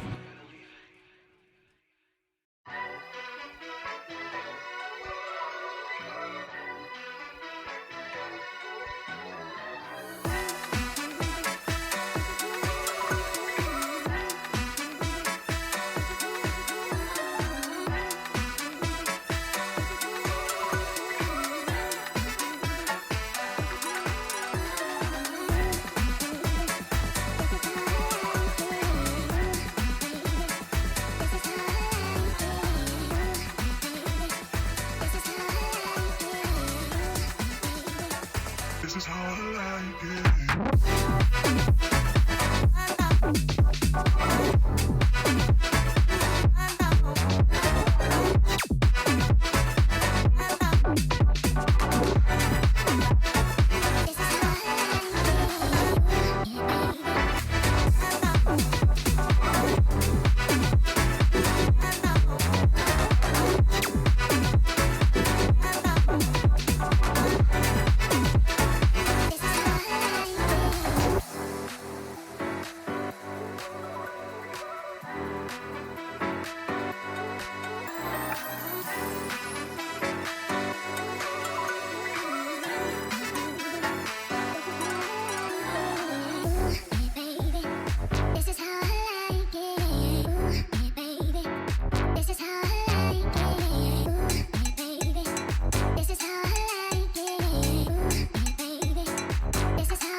Ready for this.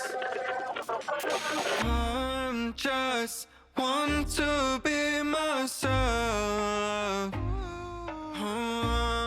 Don't talk to nobody else. I want to be someone special. I don't want to be a typical person. To get away from my tangle, to start from fresh with a fundamental. I feel it right. I feel it right.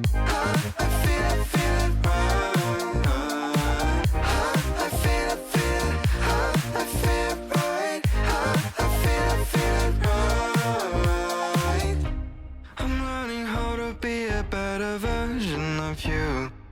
And now I realize I'm talking to myself. Doesn't really need to be forever doesn't make you feel better. I feel it, I feel it right. I feel it right. I feel it, I feel it right. I feel it right. Wanna feel it. Wanna feel it. Wanna feel it. I feel it. I feel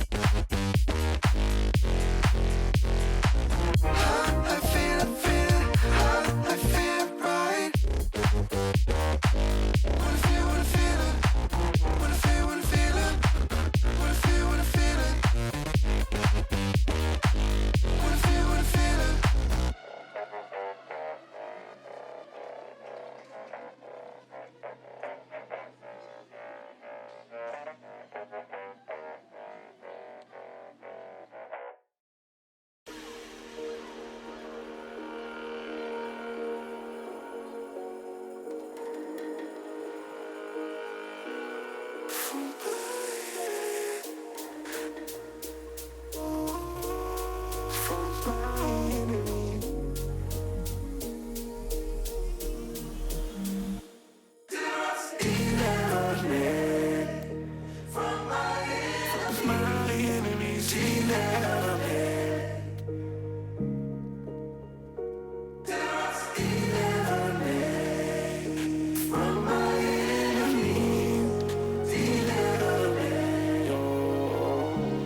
Wanna be delivered to the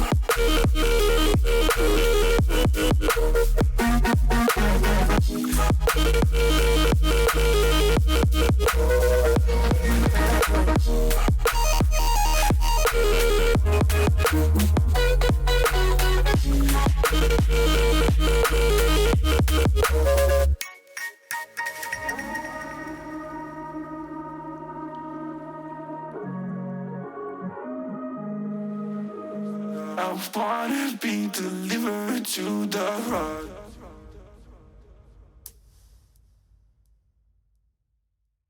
I've been in and out my mind since I hit your phone. I've been counting up the times that I did you wrong. I just want you by my side when I get real gone. Feel it's been a little while since we got along. Yeah, we've been playing stupid games, the situation rotates. And they say communication, safe relations, okay. Medicated how I'm patient, wasting time ain't the way. Cause I can see it on your face. I've been tossing, turning, staying up all night long.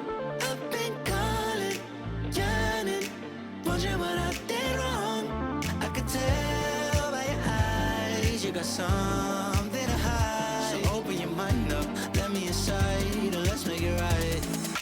Tell me, baby, what's the problem? Cause I keep trying to figure it out. Oh no, oh no. Tell me, baby, what's the problem? I'm only picking up what you're putting down. You'll be tripping, I don't know what about. So what's the problem right now? Okay, now hold up. Let me get something right off my chest. I've been meaning to read into it, time to put it to rest. Is it stress? Is it that I ain't answer your text? Don't you treat it like amnesia, you know I always forget.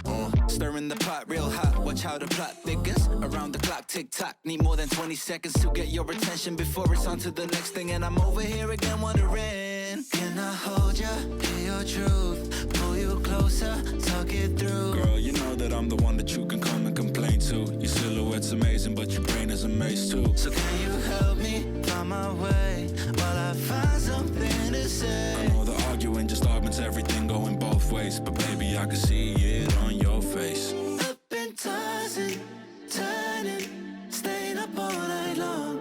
I've been calling, yearning, wondering what I did wrong. I could tell by your eyes you got something to hide. So open your mind up, let me inside, and let's make it right.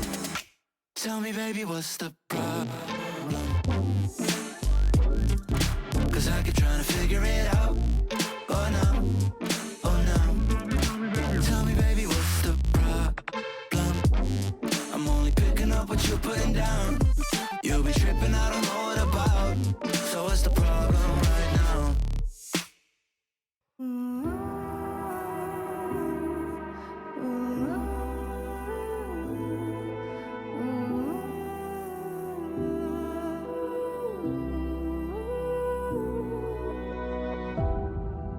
My city's gonna tell you the tale. Everyone was left in the veil. My time won't come to an end. Take a look around, it's a war zone. The damage is already done. Take a look around, it's a war zone. The damage is already done. Take a look around and keep your guns high. It's a war zone. It's a war zone. And I'll be fighting for my life, so keep your guns high. It's a war zone. It's a war zone. And I'll be fighting.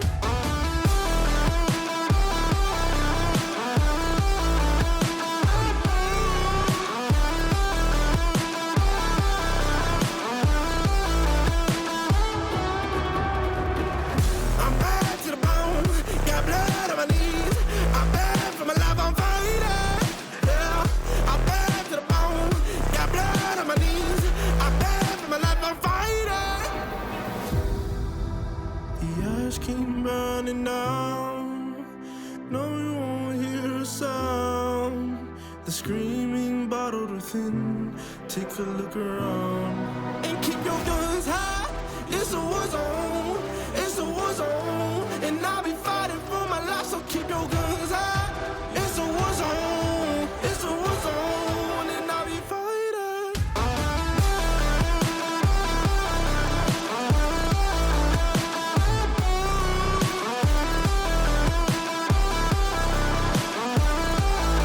And I'll be fighting for my life, so keep your guns high. It's a war zone. It's a war zone.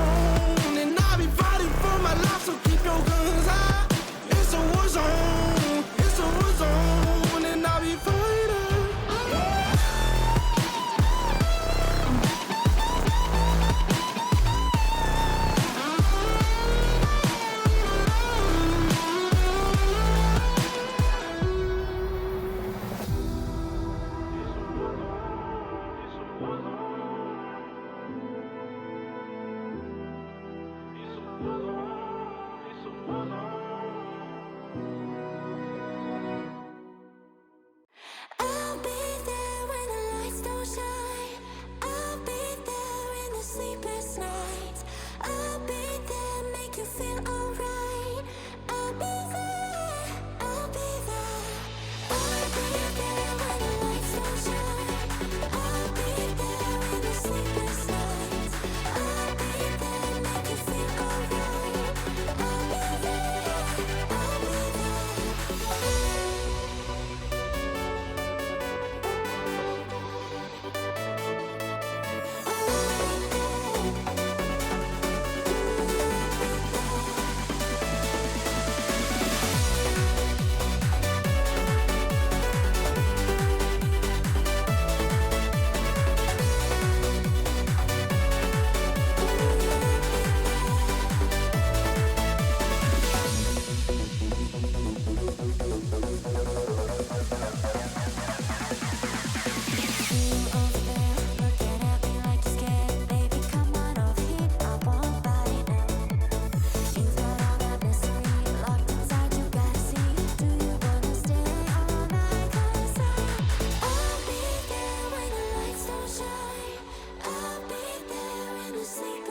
be there, make you feel alright.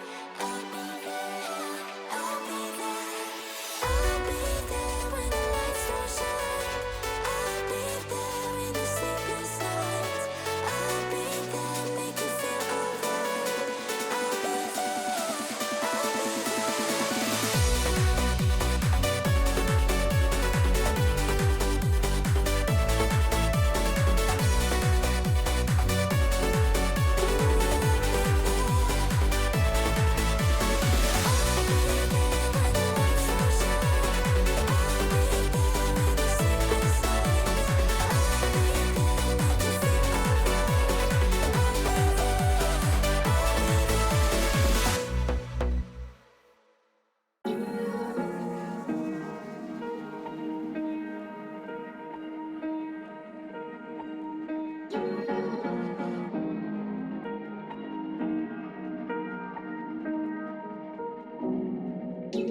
Where you look, where you touch, where you feel, yeah. Where you look, where you touch, where you feel, yeah. Yeah, yeah, yeah. Can we talk about me and you? Can we talk about the truth? I wanna know, no, I wanna know. Can we talk about me and you?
Can we talk about me and you? Can we talk about the truth? I wanna know, no, I wanna know. Can we talk about me and you?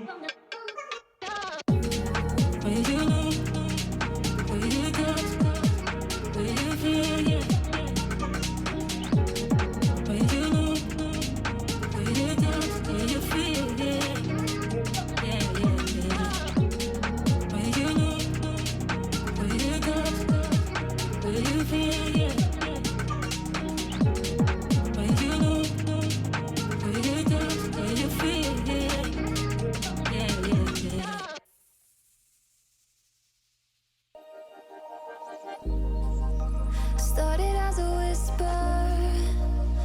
message from a new world I'd never known.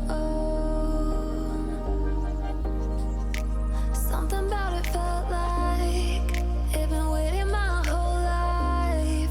Is this home? I can hear each sound calling my name, and I feel angels around when I start to sing. And suddenly it feels like heaven's not so far away. Tell me, can you hear the symphony? Panic, panic,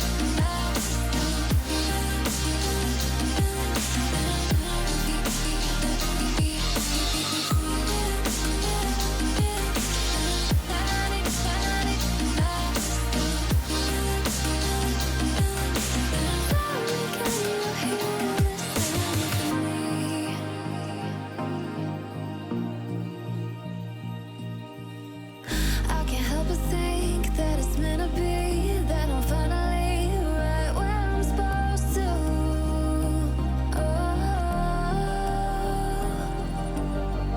If I let you into the secret, would you listen? I can hear each sound calling my name, and I feel angels around when I start to sing. And suddenly it feels like heaven's not so far away. Tell me, can you hear the symphony? Panic,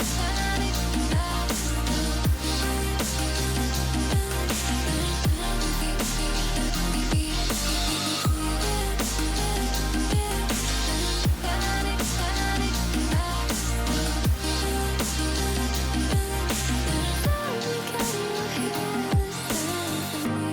and before too long I found where I belong. I can hear it, I can hear it, oh, I can't stop the rush. Every note I touch, I can feel it saving me. Tell me, can you hear the symphony?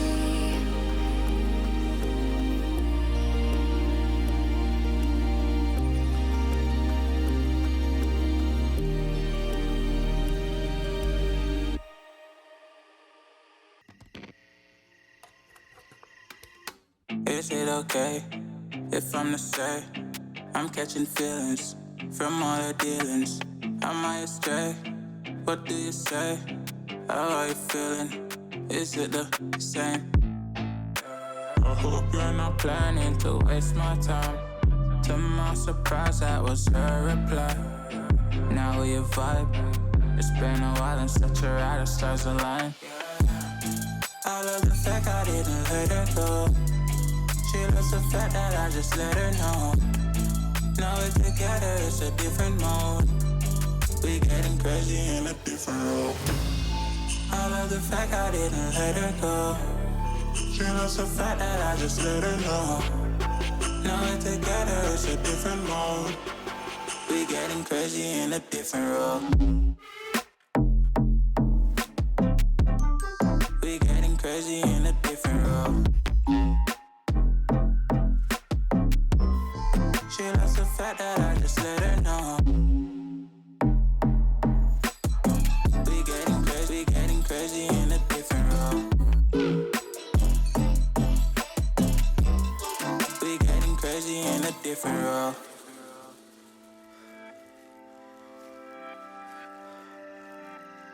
She my do or die, my bona fide. My up when I'm down, she's always beside me. She makes me feel alive, I won't deny. Her love for me is real and kinda suicide-y. She's not the same, she's such a rare type. She's far from plain, at least in my eyes. She said if I cross her, I'll be in the grave or under attack. But yeah, that's still my babe. I love the fact I didn't let her go. She loves the fact that I just let her know. Now we're together, it's a different mode. We getting crazy in a different role. I love the fact I didn't let her go. She loves the fact that I just let her know. Now we're together, it's a different mode. We getting crazy in a different role. We getting crazy in a different role. She loves the fact that I just let her know. We getting crazy in a different role. We getting crazy in a different role. Getting crazy in a different role. We getting crazy in a different role.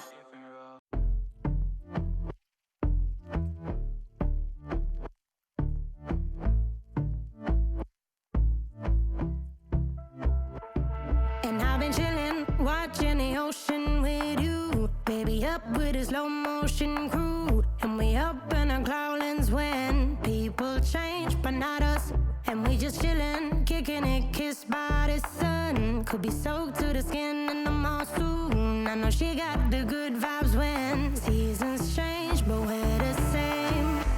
Even if I lost all my money, the zero runs deep, honey. And I don't need to speak a single word, 'cause you got me holding, holding. Even if my jokes aren't funny, my tongue tied up on it. And I don't need to speak a single word, 'cause you got me holding, holding. 'Cause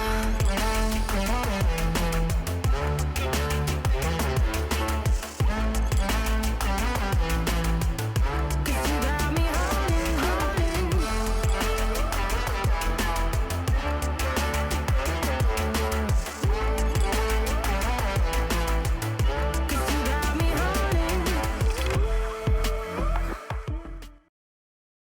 Welcome back to Blitz Gaming Series. We're back finally with our second game of the day. It will be Micahs versus 86 Pistons, and I'm very excited for this game. I love casting teams like this because obviously you have two great teams going at it. And I'm back obviously with Bianca. What's up, guys? We're back for the second and final game of BGS for this Freaky Friday. And obviously we'll go to map bans right now. Also, we'll go to players first, sorry. And looking at the rosters, obviously the main people you'd look at least on the side of Micahs, will probably be Packer, because obviously former Pro League player, used to play for Wildcard. But honestly, the person I'm looking at is Kobilax. I think he's a star player and could honestly be a T1 player himself. But on the side of 86 Pistons, who are you looking out for, Bianca? 86 Pistons, I believe that if I'm correct, MKers and 86 Pistons actually played each other on Clubhouse. I got to guess that game. We're gonna be seeing Slay, Glock, Average, Corrupt, and J Pistol. I like J Pistol. I think he's cool. On the side of MKers, aside from Kobilax and Packer, who both actually came from console, we're gonna have Woos, Jitty, and Bino. I believe the last time MKers had played 86 Pistons, both Woos and Kobilax were not there. So now they're gonna be here. So we're gonna see how that game goes, because I believe the 86 Piston MKers game did end up going to OT. So we'll see now that the entire roster for MKers is around. We'll see how this game pans out. Taking us to Nighthaven. Oh my God. I am so happy to see. I've never been happier to see Nighthaven, because it's been way too much Chalet, been way too much Clubhouse, been way too much Oregon. I'm so happy that finally we get to see not Chalet, but we get to see Nighthaven. There we go. The Nighthaven coming in. And so we'll see how this map pans out. Obviously, completely different players on the side of MKers, along with a completely different map. So we will see if it's going to be just as close as their previous game. Yeah, obviously last time, like you said, it went to overtime, I'm pretty sure, like you said, onto Clubhouse. But now Micah's on a different map. It's a lot, because obviously Clubhouse, it's anyone's game, really. Such a simple map that's been in the comp pool for as long as I can remember now, even with the rework. But Nighthaven, a newer map, a harder map, a more strategical map, and with Micah's actually having their full roster, it's still anyone's game, but I feel like it does edge a little bit towards Micah's in the advantage. But Dokube will be the first band. Do you want to try and predict the other 3 bands before they go? Monty, Azami, and I want to say maybe a Kaid. I would say a Valk or a Mira, but I think that for the 3-3 split, I don't think Mira's going to get banned. I will say an Azami and maybe a Valk. But maybe if it was a 6 though, I would have said Mira. But anyways, no, the Mira does come out, so I'm happy. I thought so. I feel like Mira doesn't get banned nearly as often because BGS does do the 3-3 split. But I'm glad to see that Mira is still taken into account and still ends up getting banned, and it will be banned on the side of 86 Pistons. We'll see. MKers, I believe, might do an Azami, a Valk. Okay, so I was kind of teetering.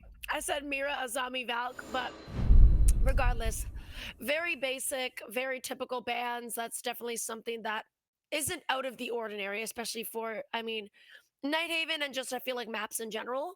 I think these bans are pretty good and honestly nothing too out of the ordinary. We'll see as MKers are going to be defending first. They will be, they're going to be defending the top floor first. The interesting pick coming out from Micah's will obviously be the 2-bro. They'll want to slow down A6 Pistons from getting those external walls and getting that control quickly. But I want to see what else they're going to do. You've got the Melusi, you've got the Fenrir. What side of the map are they going to be aggressively contesting with those Fenrirs? As also, you can only activate 2 anymore. So with the recent nerf, you can no longer activate all 3 at a time.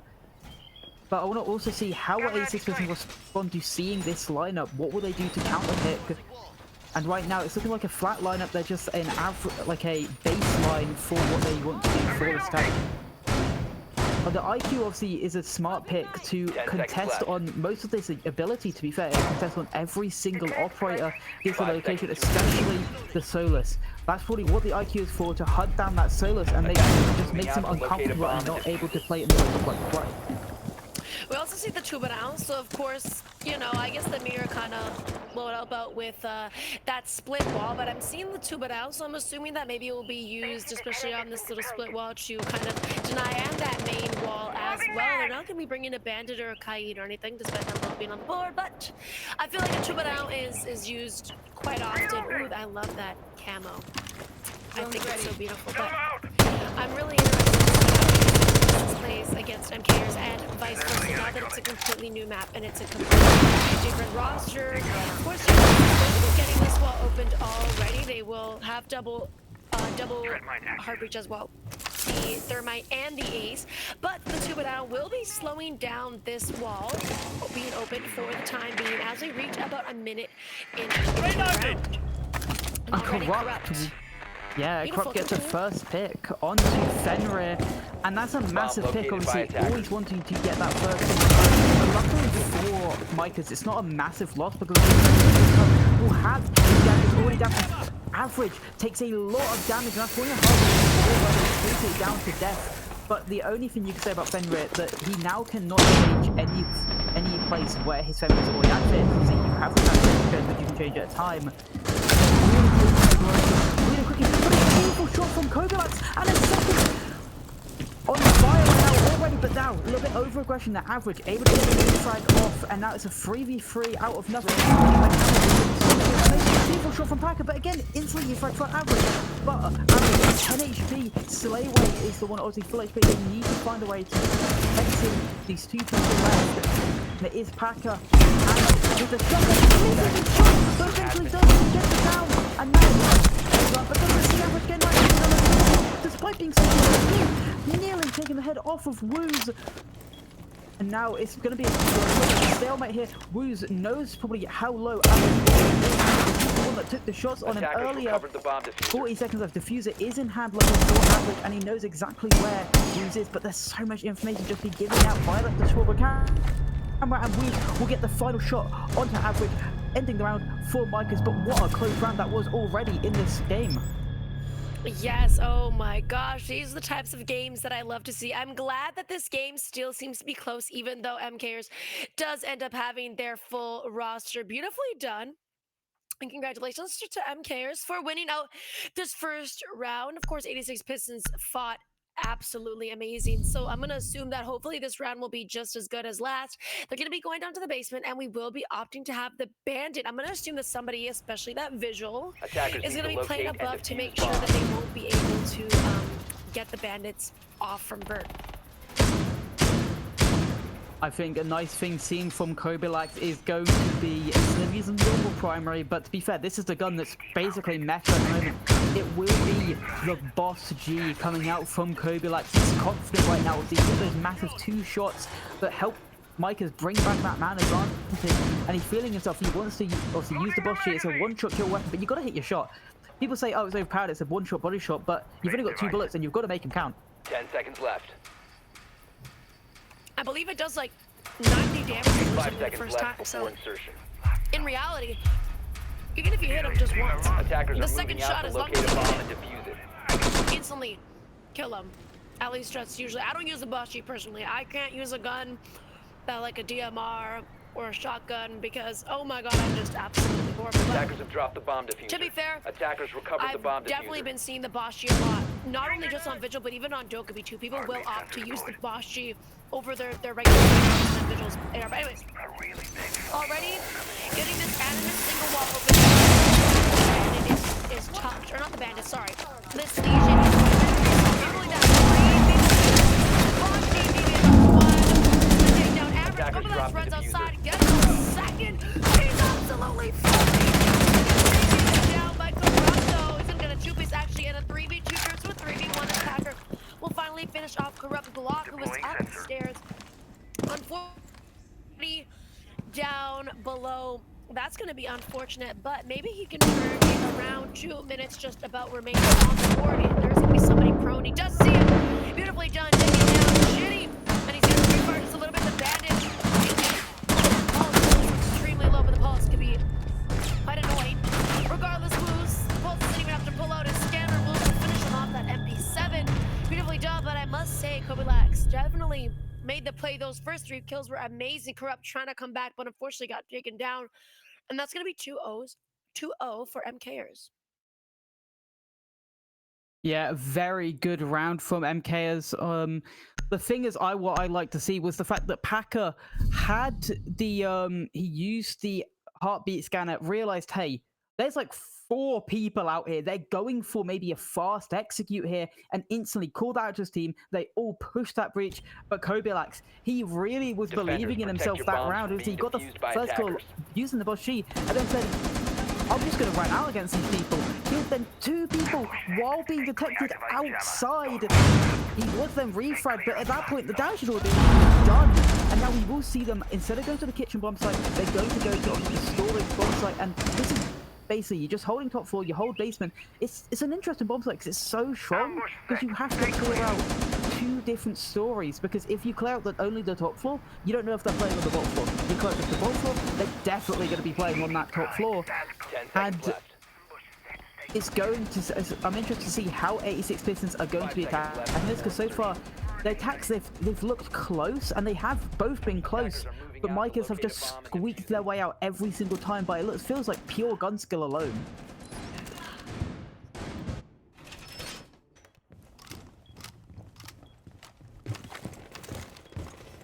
Reloading. Bomb located by attackers.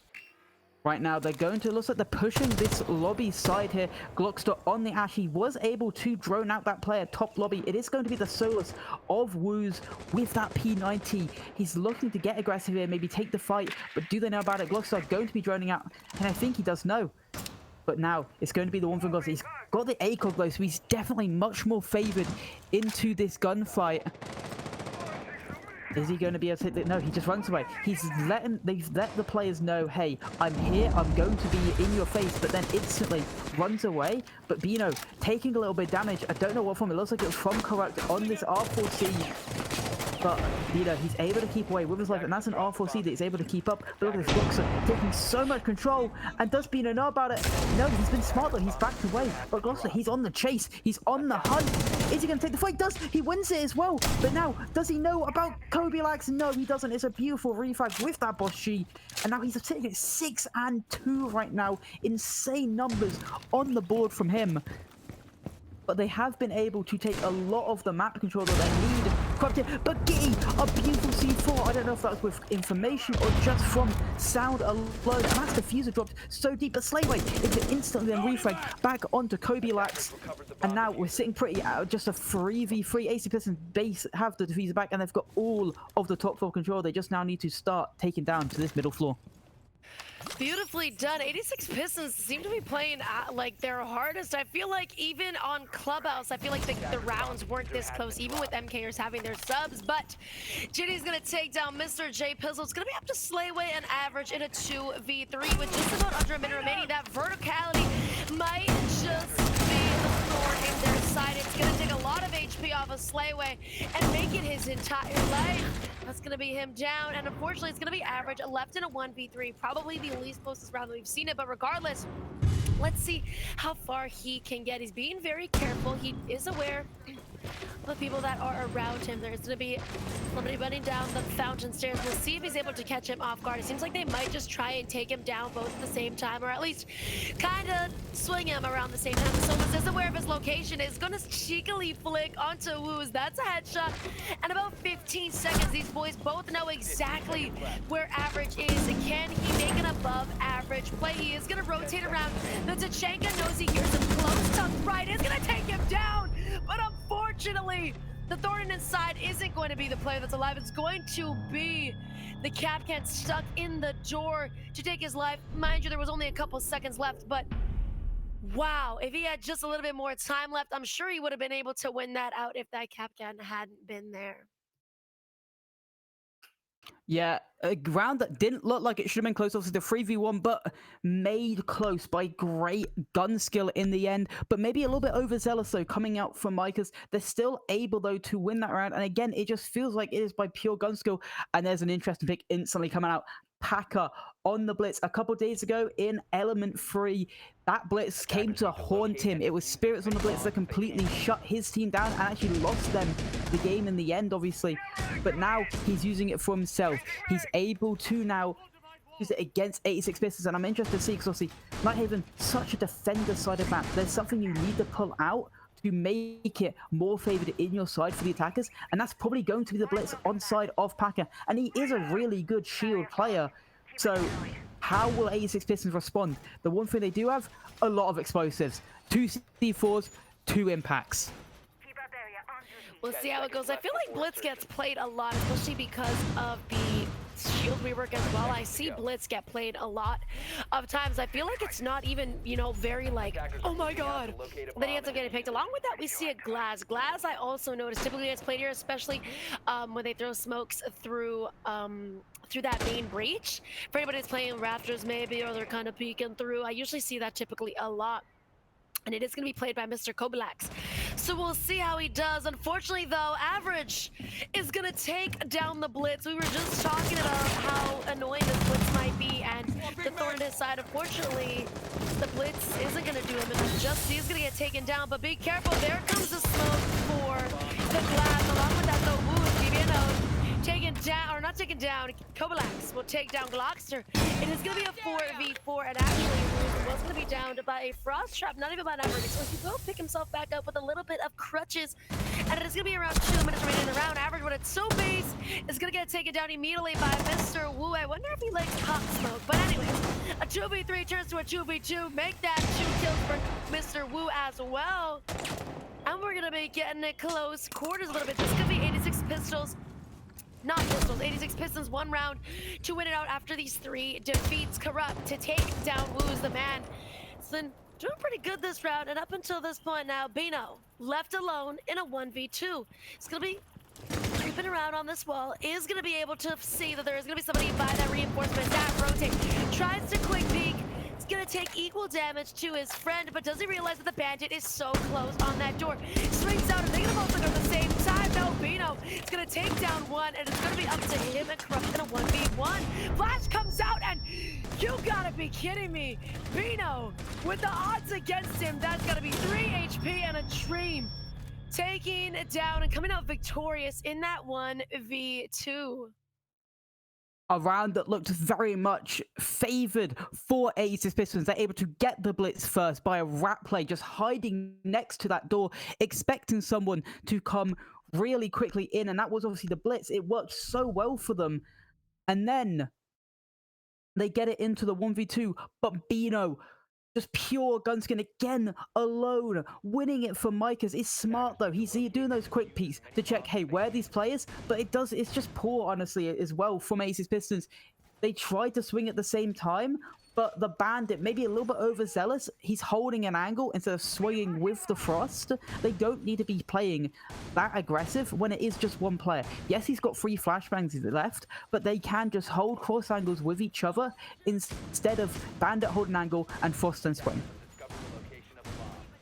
We will see how it goes. Fortunately, 86 Pistols, despite how close these games have been every single time, it doesn't seem like they're able to come out victorious, which is a little bit disappointing, just, you know, because the fact that these rounds are so close. And, you know, seeing them play on Clubhouse, they did bring it to OT, so seeing them, you know, get down 0-4 is obviously not, it's not the most exciting thing to see. MKers is an amazing team, nothing to take away from them, but I hope that some of these rounds, 86 Pistons will be able. I keep on saying Pistols? I meant to say Pistons, but anyways, I hope that 86 Pistons can come victorious on a couple of rounds. They will be going back the same site, you know, considering the fact that they did have the advantage that round. It just seems like, of course, Bino is just absolutely him and just is amazing, but Packer back on his blitz is going to make his way through electrical already, along with Deimos.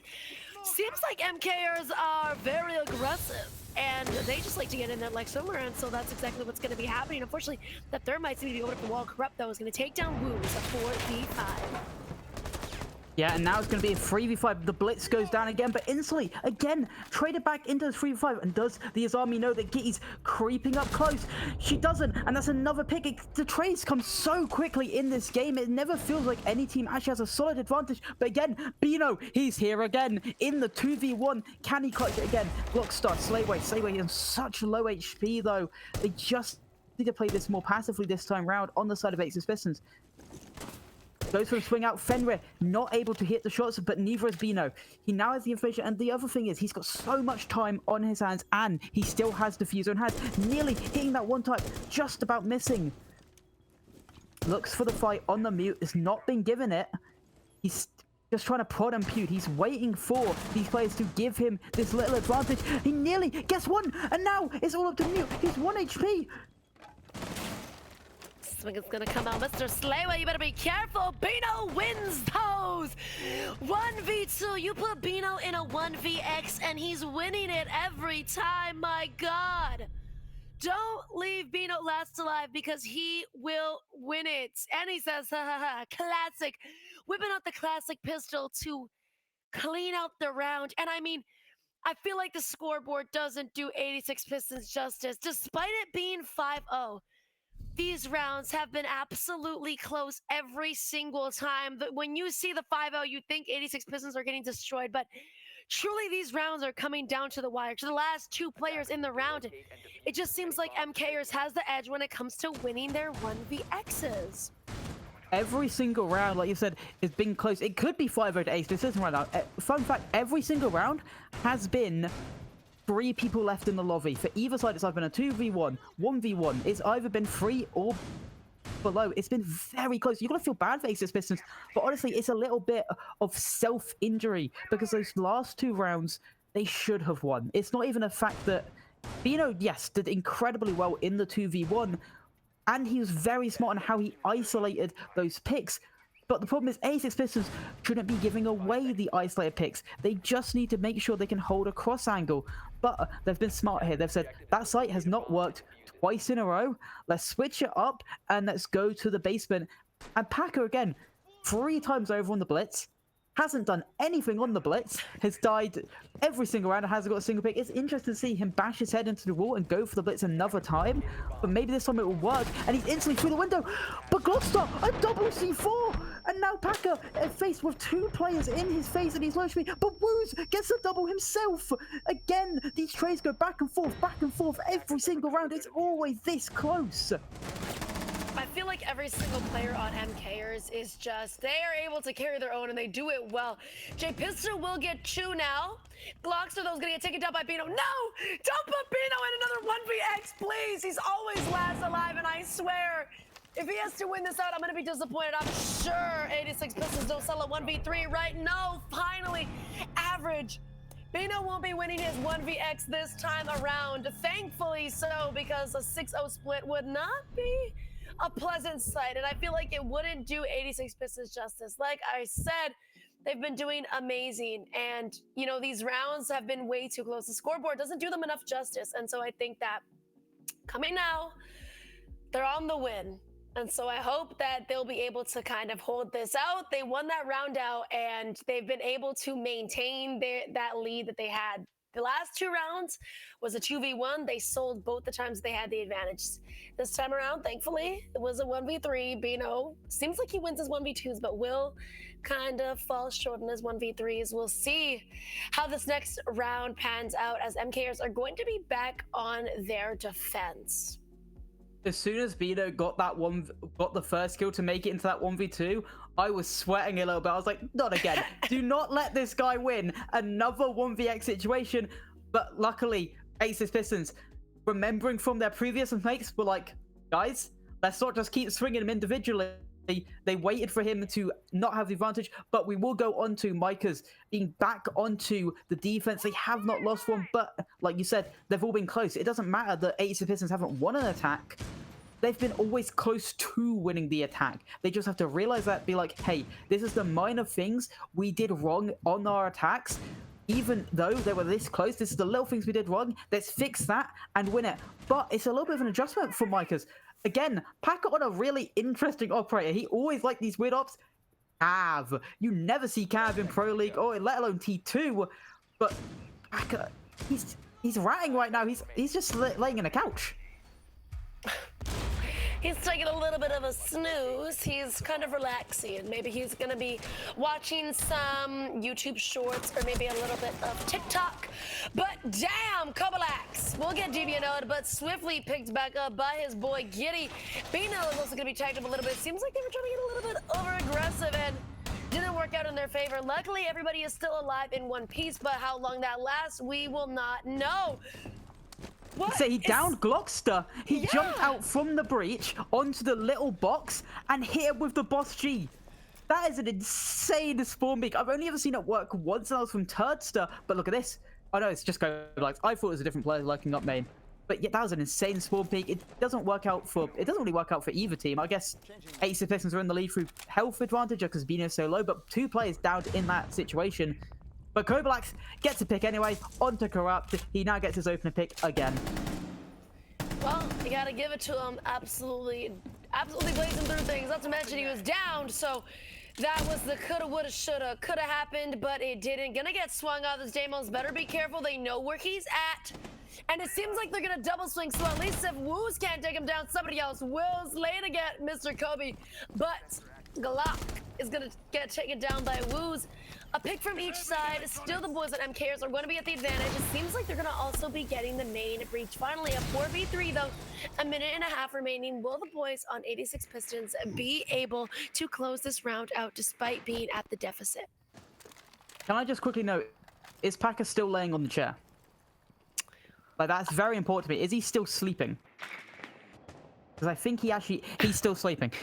I don't think they have any idea that he's here, so he could be a massive advantage into this round if they do choose to execute through this connector side. Because as soon as they walk through there, they either, if it's a solo player, they get downed, interrogated, it's in a 2v4, and they know exactly where you are, but it does look like they're going to be going for this garage side take. They know a player is in this storage area with obviously pings from the camera, and they're looking to isolate this single pick, but that's a few down. J Fistal jumps in prematurely before the flash goes out. He solo ups and tries to take a gunfight, and this again, Average trying to take this gunfight, but luckily Slayway there for the double up onto this player. It just seems like a really poor play from J Fistal to take that gunfight solo. Average now being lit up from the Ella, and I'm pretty sure Yep, he's woken up. Packer gets a knife kill.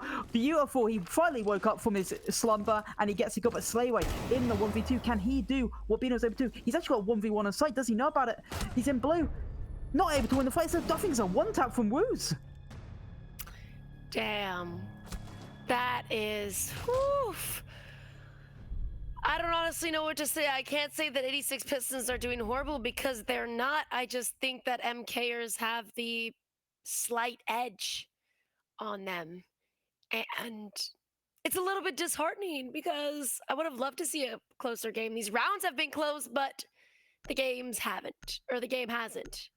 And it's a little bit sad. Hopefully, we will at least see another round come out from 86 Pistons before they get Braziled. Because that would be very nice, but it seems like everybody's kind of going their own operators now. MK is not taking this too seriously. The Caviata yet again. We're going to have a Rook, the Vigil, a Clash, and a Captain. I mean, we don't got no wall denial. There's definitely not the same people that were playing down here, but when they first were defending, we had the Bandit. At some point, we had a two down upstairs, but it seems like they've just opted to go whatever they feel like. They're going to go with the flow. Kobilax lost his boss G. Wu's taking it from him. He's now having to go on the Clash. I'm interested to see how he plays it. I don't feel like Kobilax is the type of player to actually use his shield. I don't know why. I feel like he's just going to go all guns, all blazing, but I could be wrong. He may actually be playing that shield properly and trying to give out the information for his team. And Clash is always a nuisance because basically it's a portable mirror shield, a portable drone for the side of the defenders, but he is roaming right now, so it doesn't look like he's actually going to be that site presence, and so far he hasn't actually put the shield on his back. But you're right, this game has been so close in every single round, and I do think the slight edge that Micahs have is just pure gun skill on the side of the team. J-Fistal still droning out, trying to find the bomb site, or not trying to find bomb site, just trying to find the information for his team to just drone them in and get them that opening pick. But Kobilax is actually going to use the shield. I was wrong. Well, he is going to be roaming around, so we'll see how far that takes him. Mr. Packer is going to be hit a little bit with that Deimos, so they are going to know his location, but only Deimos will truly know it. But, of course, if we're giving callouts, then it's even better. Packer seems like he might be put in a bad situation. He might just end up getting sandwiched, but instead, Mr. Bino, the man of the match, who's won out 2 rounds for his team, although being at a deficit, will be here to back him up, as well as Top Raptors. Mr. Kobilax is up there, but Corrupt getting the opening pick, and it will be onto Bino. Watch out, the Woos onto Corrupt, but it just seems like it's a kill after a kill after a kill. MKers are going to be on the back foot as they are going to be at a disadvantage. 86 Pistons finally will be able to have a 2-man advantage now that Gluckster takes out Mr. Wu, and it's up to Giddy on this vert. I was just gonna say, better be careful. Seems like Giddy ends up taking him down, and Kobilax is going to run out and rotate all the way around. Oh my god, how smart is that? Being a little bit careful, he better not get hurt from vert, but he won't. Luckily, he's still alive. A 3v2 and cares with the man disadvantage.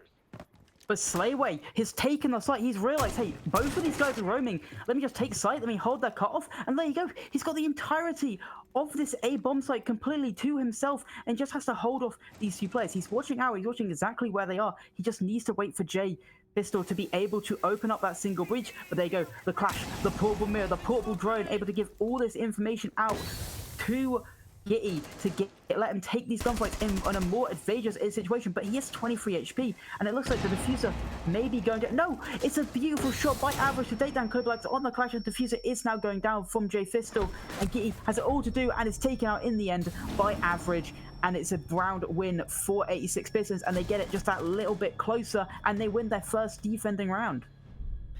Beautifully done, 86 Pistons. Lovely. I'm so happy.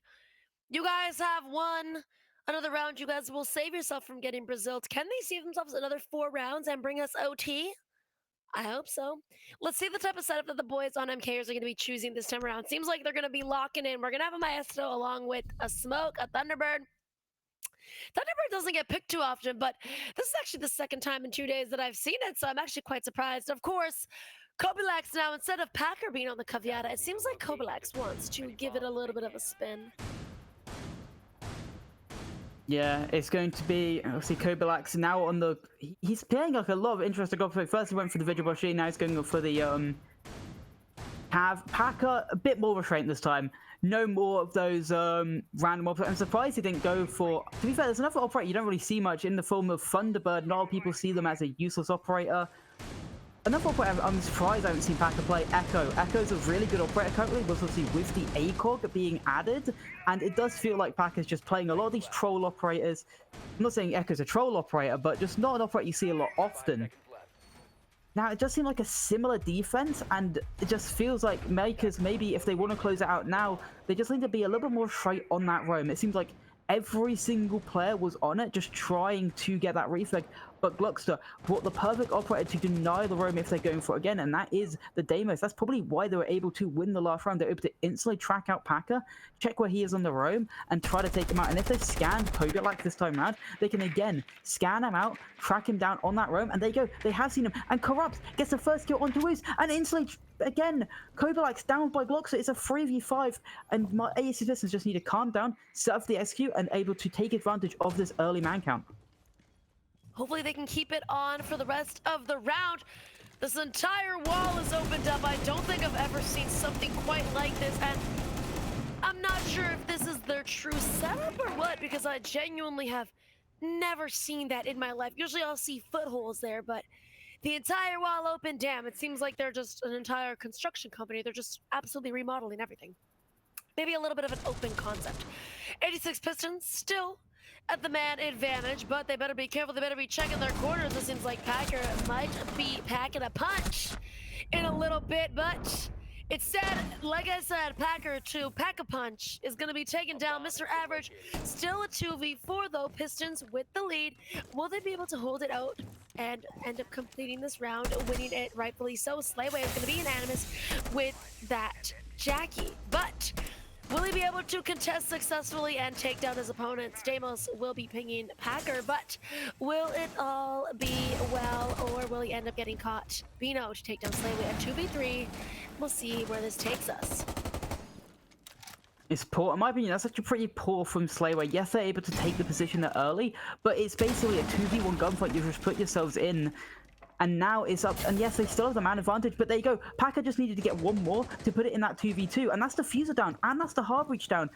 Yes, the diffuser is easily pick-upable, but you do have to drop down that hatch. Now, they have been able to find out where the smoke is, and it's beautiful shots being rained out, but Corrupt taking a lot of damage from just the barbed wire alone, and from Bino. But Gluckster is able in a position to start the plant down, but the smoke able to choke him out a little bit, and with only 40 seconds left, are they able to take the gunfight? No! Gluckster goes down, that's the fuse down again. It's all up to an 11 HP Corrupt.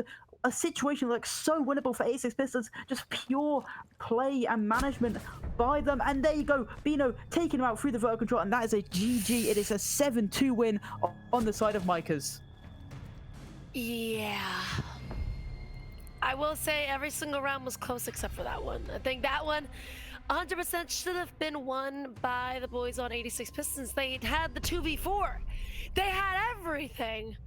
And it just seems like, unfortunately, they ended up, falling short of greatness. And again, I say this, I don't think that the score truly encapsulates how close this game truly was with every single round. But I mean, put Bino in a 1v2 and he's just winning it out every single time. Not only that, but it seems like MKers are able to come back from every deficit that they're given. I mean, a 2v4 is remarkable, and congrats to them for winning it out. Unfortunately, 86 Pistons are going to fall to MKers, and it will not be nearly as close as when they had played each other on Club. But regardless, I think that they fought amazing. I think they did great, and it's sad to see that the score is so far, considering that all the rounds were just so close.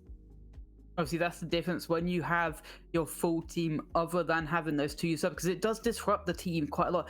You don't realize it until you actually play, because with those original 5, you're always used to having those strats. You're always used to everyone knowing the strats and not having to maybe micromanage the 2 players that are just not used to playing in this type of system. But as soon as you have your full team, and especially with a player like Kobalax who really popped off, him and Bino, in my opinion, were the 2 players to watch in that game. Obviously, Bino on that hard spot wall was always able to clutch when in those man disadvantages, and Kobalax just always getting those entry picks, fragging out. And it just really helps when you have that full team. Yes, 86 Pistons, they probably could have made that a lot closer than it was. Always being able to either take the round closer than it needed to be, or just throwing around a lot of advantages. But in the end, it is Micahs that come away with that victory. Well, they played well, and I mean, I can't say much else. They did amazing, and that was it. Even though they get put on the back foot sometimes, they're able to come back from rounds. And, you know, although 86 Pistons did win out 2 rounds, a lot of them were close, but unfortunately, you know, there was also times where they should have won rounds and they just didn't. You know, if you have the advantage, you have to know how to play and use your cards properly in order to close out the round, because the advantage doesn't always mean that you're going to win it out. But apart from that, I think we are done. I'm done with Milo, and I'm almost done with the stream.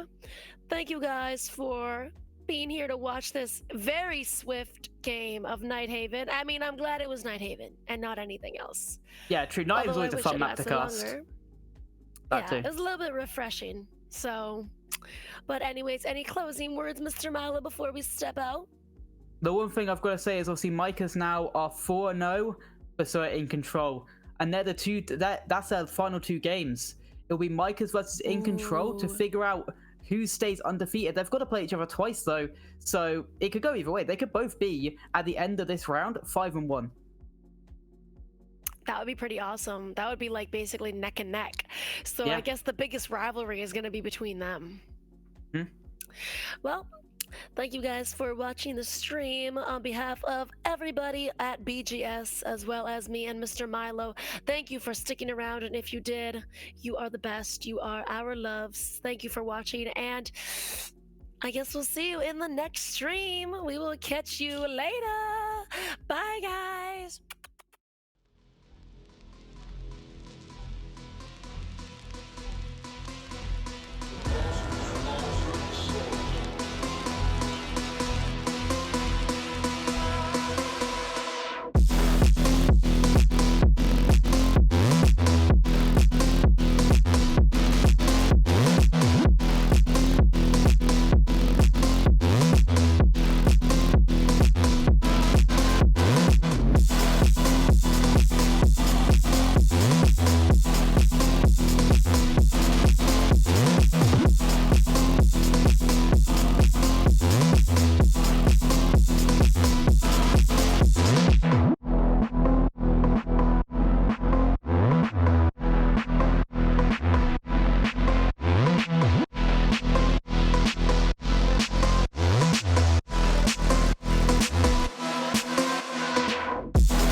Listen up, says my teacher. In front of the class, he says if you're not a believer, views, that's on you. Better shape up and pay your dues. Of my views, that's on you.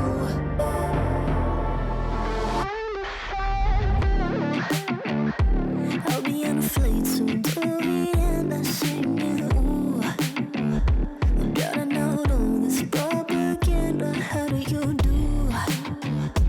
Better get it with my own medicine for you. Never gonna make them think I'll stand there. For all the things that I've said, what you need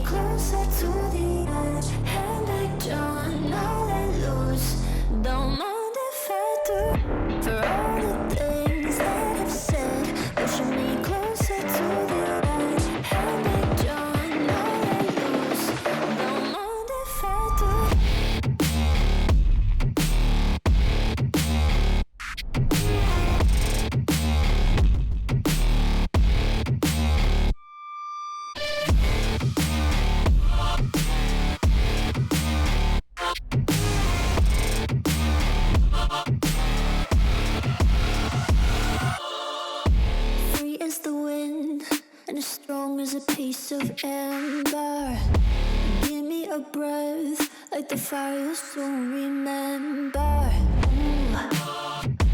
I'll be on the fleeting till the end, I'm singing. Ooh.